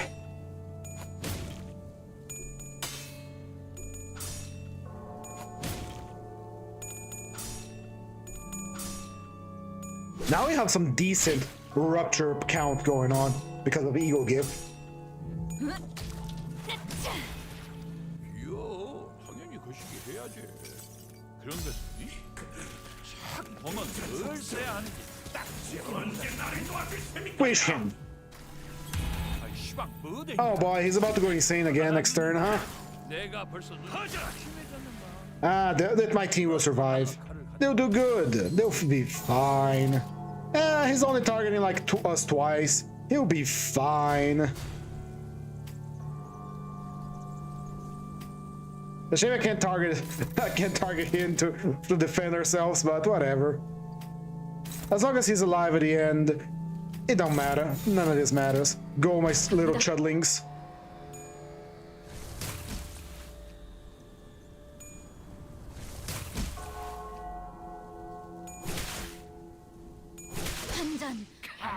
한방 먹혔지? 우리를 아주 박살내버렸시야. 화끈한 맛이 아주 딱이야. 저 족쇄.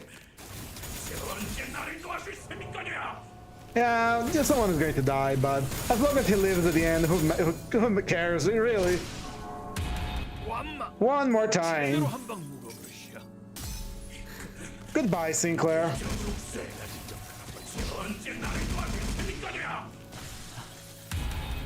결국엔 Oh man, that was crazy, huh? Anyway, go finish off what you started, potential man. You started this, you finished this now.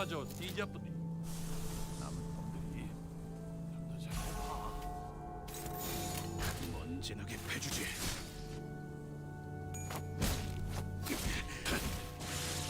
There we go. There we go. They finish it. It only cost us Sinclair twice, but Sinclair is a sacrifice that I'm ready to do at any moment here in Limbus Company. Very nice. Let me get the book ready. I don't ever want to play this team again. In any case, that's... Oh boy, this was something, alright. I didn't see how much damage he did. I don't care. Technology Liberation Associate, Liberating Hide, these guys. Don't like them, don't recommend them, don't play them. You have much better choices. These are all 0-0 IDs, despite the fact that he's a 0-0 ID. These are all bad. Even with a team supporting them, when we don't have the best support here, it's just not very fun. Next Mirror Dungeon, we're going to be doing a Fluorescent Eagle, so for now, let's just get ourselves comfortable. And anyway, we're pretty much finished with the Mirror Dungeon. If you're here for gameplay, now's the time to go. We're going to start reading the book soon. I just need to get myself acquainted with where I stopped. So let's just get our Mersal in the background here. Today I want to look at this Mersal. Yeah, get him over here. There we go. So let me get the book on string here. 1 second. Book reading window. Right. So, last time on Merso's Bizarre Adventure, he was sentenced to death by a very shitty prosecutor who decided to say he has no soul and is a menace to society and he must be killed. To which the judges agreed and said, yeah, in benefit of the French people, we're gonna execute you, not because you killed a man in cold blood, firing 5 rounds into his dead body, but because you didn't cry in your mother's funeral, and you're technically not human and you don't have a soul. In any case, he's also just, you know, sitting down and looking at the sky, waiting for his death to come for the day of his execution. Done. Where we stopped at this page, I believe. What page was? Hold on. Where's my book? We stopped at page 66. Go.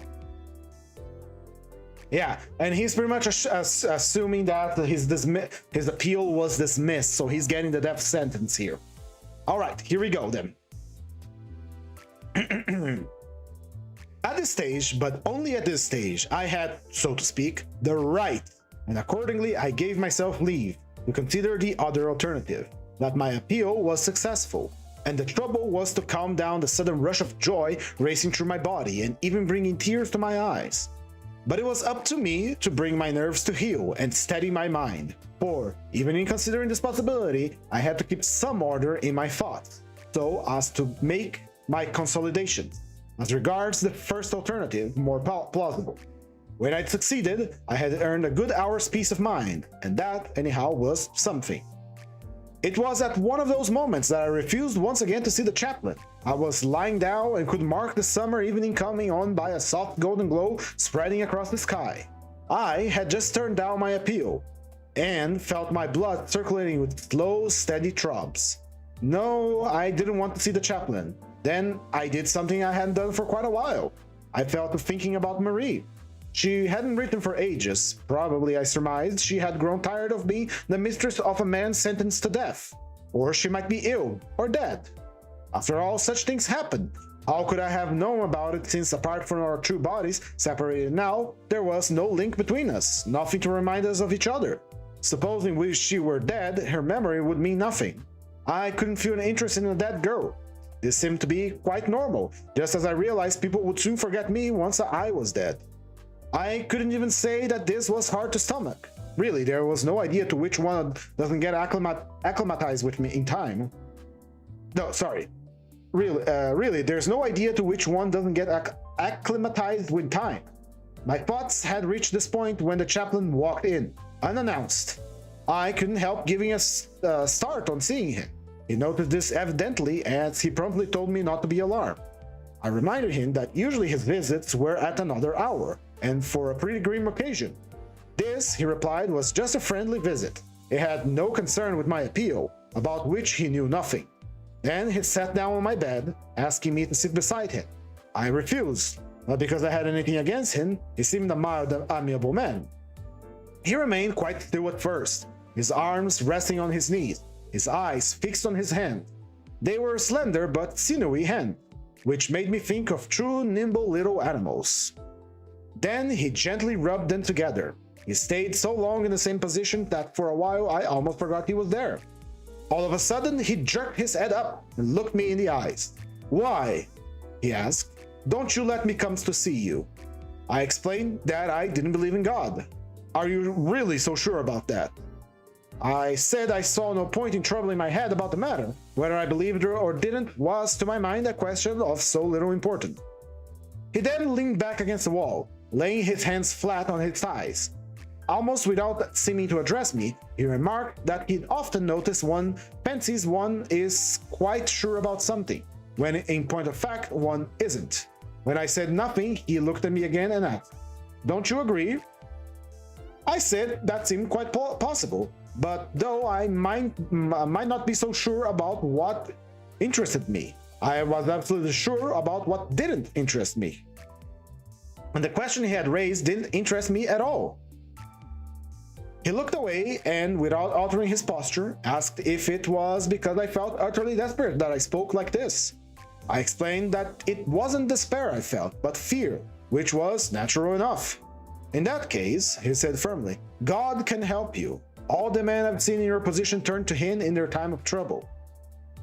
Obviously, I replied, they were at liberty to do so, if they felt like it. I, however, didn't want to be helped, and I hadn't time to work up interest for something that didn't interest me. He fluttered his hands fretfully, then, sitting up, smoothed out his cassock. When this was done, he began talking again, addressing me as my friend. It wasn't because I'd been condemned to death, he said, that he spoke to me in this way. In his opinion, every man on earth was under sentence of death. There, I interrupted him. That wasn't the same thing, I pointed out. And what's more, could be no consolation. He nodded. Maybe. Still, if you don't die soon, you die one day, and then the same question will arise. How will you face that terrible final hour? I replied that I'd face it exactly as I was facing it now. Thereat, he stood up and looked me straight in the eyes. It was a trick I knew well. I used to amuse myself trying it on Emmanuel and Celeste, and 9 times out of 10, they'd look away uncomfortably. I could see the chaplain was an old hand at it, as his gaze never faltered, and his voice was quite steady when he said, "Have you no hope at all? Do you really think that when you die outright and nothing remains?" I said, "Yes." He dropped his eyes and sat down again. He was truly sorry for me. He said it must make life unbearable for a man to think as I did. The priest was beginning to bore me, and resting a shoulder on the wall just beneath the little skylight, I looked away. Though I didn't trouble much to follow what he said, I gathered he was questioning me again. Presently his tone became agitated, urgent, and as I realized that he was genuinely distressed, I began to pay more attention. "Ah, hello there, old meme. How you doing? I've never read a story without pictures. You're missing out. The best graphics card is the graphics card of the mind." Is it working? Oh, whatever. There we go. Now it's working. The graphics card of the mind.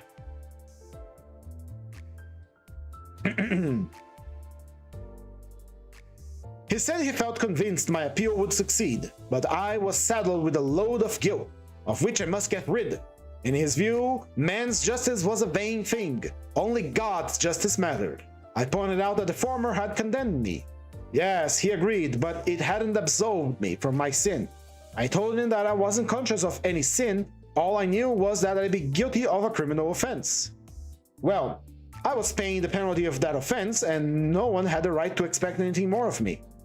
Just then, he got up again, and it struck me that if he wanted to move in this tiny cell, almost the only choice lay between standing up and sitting down. I was staring at the floor. He took a single step towards me, and halted, as he didn't dare to come nearer. Then he looked me through the bars at the sky. He looked up through the bars of the sky. "You are mistaken, my son," he said gravely. "There's more that might be required of you, and perhaps it will be required of you." "What do you mean?" "You might be asked to see." "To see what?" Slowly the priest gazed around my cell, and I was struck by the sadness of his voice when he replied, "These stone walls, I know it only too well, are steeped in human suffering. I have never been able to look at them without a shudder, and yet, believe me, I am speaking from the depths of my heart. I know that even the wretchedest amongst you have sometimes seen taking form against the grayness a divine face. It's that face you are asked to see." This roused me a little. I informed him that I'd been staring at those walls for months. There was nobody, nothing in the world. I knew better than I knew them. Once upon a time, perhaps, I used to try and see a face, but it was a sun-gold face lit up with desire. Marie's face. I had no luck. I had never seen it, and now I had given up trying it. Indeed, I had never seen anything taking form, as he called it, against those gray walls. The chaplain gazed at me with a sort of sadness. I now had my back to the wall, and light was flowing over my forehead. He muttered some words I didn't catch, then abruptly asked if he might kiss me. I said no. Then he turned, came up to the wall, and slowly drew his hand along it. "Do you really love this earthly thing so very much?" he asked in a low voice. I made no reply. For quite a while, he kept his eyes averted. His presence was getting more and more irksome, and I was on the point of telling him to go and leave me in peace, when all of a sudden he swung around on me and burst out passionately. No, no, I refuse to believe it. I'm sure you've often wished there was an afterlife. Of course I had, I told him. Everybody had that wish at times, but that had no more importance than wishing to be rich, or to swim very fast, or to have a better shaped mouth. It was in the same order of things. I was going in the same vein when he cut in with a question. How did I picture the life after the grave? I fairly bawled out at him. A life in which I can remember this life on earth. That's all I want of it. And in the same breath I told him I've had enough of his company. But apparently he had more to say on the subject of God. I went close up to him and made a last attempt to explain that I had very little time left and I wasn't going to waste it on God. Then he tried to change the subject by asking me why I hadn't once addressed him as father, seeing that he was a priest. That irritated me still more, and I told him he wasn't my father. Quite the contrary, he was on the other's side. No, no, my son, he said, laying his hand on my shoulder. I am on your side, though you don't realize it because your heart is hardened, but I shall pray for you. Then, I don't know how it was, but something seemed to break inside of me, and I started yelling at the top of my voice. I hurled insults at him. I told him not to waste his rotten prayers on me. It was better to burn than to disappear. I had taken him by the neckband of his cassock, and, in a sort of ecstasy of joy and rage, I poured out on him all the thoughts that had been simmering in my brain. He seemed so cocksure, you see, and yet none of his certainties was worth one strand of a woman's hair. Living as he did, like a corpse, he couldn't even be sure of being alive. It might look as if my hands were empty. Actually, I was sure of myself, sure about everything, far surer than he, sure of my present life and of the death that was coming. That no doubt was all I had, but at least that certainly was something I could get my teeth into, just as it had got its teeth into me. I'd been right, I was still right, I was always right. I'd passed my life in a certain way, and I might have passed it in a different way if I'd felt like it. I'd acted thus and hadn't acted otherwise. I hadn't done X where I had done Y or Z. And what did that mean? That all the time I'd been waiting for this present moment, for that dawn, tomorrow's or another day, which was to justify me. Nothing had the least importance, and I knew quite well why. He too knew why. From the dark horizon of my future, a sort of slow, persistent breeze had been blowing toward me. All my life long, from the years that were to come, and on its way that breeze had leveled out all the ideas that people tried to foist on me in the equally unreal years I then was living through. What difference could they make to me, the deaths of others, or of a mother's love, or his God, or the way a man decides to live, the fate he thinks he chooses, since one and the same fate was bound to choose not only me, but thousands of millions of privileged people who, like him, called themselves my brothers? Surely he must see that. Every man alive was privileged. There was only one class of men, the privileged class. All alike would be condemned to die one day. His turn too would come like the others. And what difference could it make if, after being charged with murder, he were executed because he didn't weep at his mother's funeral, since it all came to the same thing in the end. The same thing for Salamano's wife and for Salamano's dog. That little robot woman was as guilty as the girl from Paris who had married Mason, or as Marie who wanted me to marry her. What did it matter if Raymond was as much my pal as Celeste, who was a far worthier man? What did it matter if at this very moment Marie was kissing a new boyfriend? As the condemned man himself, couldn't he grasp what I meant by that dark wind blowing from my future? I had been shouting so much that I lost my breath, and just then the jailers rushed in to start trying to release the chaplain from my grip. One of them made as if to strike me. The chaplain quieted them down, then gazed at me for a moment without speaking. I could see tears in his eyes. Then he turned and left the cell. Once he'd gone, I felt calm again, but all this excitement had exhausted me, and I dropped heavily on my sleeping plank. I must have had a longish sleep, for when I woke, the stars were shining down on my face. Sounds of the countryside came faintly in, and the cool night air, veined with smells of earth and salt, fanned my cheeks. The marvelous peace of the sleep-bound summer night flooded through me like a tide. Then, just on the edge of daybreak, heard a steamer's siren. People were starting on the voyage to a world which had ceased to concern me forever. Almost for the first time in many months, I thought of my mother, and now it seemed to me I understood why at her life's end she had taken on a fiancé, why she played at making a fresh start. There too, in that home where lives were flickering out, the dusk came as mournful solace. With death so near, mother must have felt like someone on the brink of freedom, ready to start life all over again. No one in the world had any right to weep for her, and I too felt ready to start life all over again. It was as if that great rush of anger had washed me clean, emptied me of hope, and gazing up at the dark sky spangled with its signs and stars, for the first time, I laid my heart open to the benign indifference of the universe, to feel it so like myself, indeed, so brotherly, made me realize that I'd been happy, and that I was happy still. For all to be accomplished, for me to feel less lonely, all that remained to hope was that one day, on the day of my execution, there should be a huge crowd of spectators, and that they should greet me with howls of execration. That is it for the book. He had shouted at a priest and realized he was happy with his life that he lived, and with death on the horizon, he was about happy. Let's read about the author before we finish here. Albert Camus was born on Mondovi, Algeria in 1913. After winning a degree in philosophy, he worked at various jobs, ending up in journalism. In the 30s, he ran a theatrical company and during the war was active in the French resistance, editing an important underground paper, Combat. Among his major works are 4 widely praised works of fiction: The Stranger, The Plague, The Fall, and Exile and the Kingdom. A volume of plays, Caligula and the 3 other plays, and 2 books of philosophical essays, The Rebel and The Myth of Sisyphus, both of which are available in vintage series. Albert Camus was awarded the Nobel Prize for Literature in 1957. He was killed in an automobile accident on January 4, 1960. This book was set on the linotype in Jensen, an excellent example of the influential and sturdy Dutch type that prevailed in England prior to the development by William Casson of his own designs, which he evolved from these Dutch faces. Of Jensen himself, little is known except that he was a practicing type founder in Leipzig during the years of 1660 to 1687.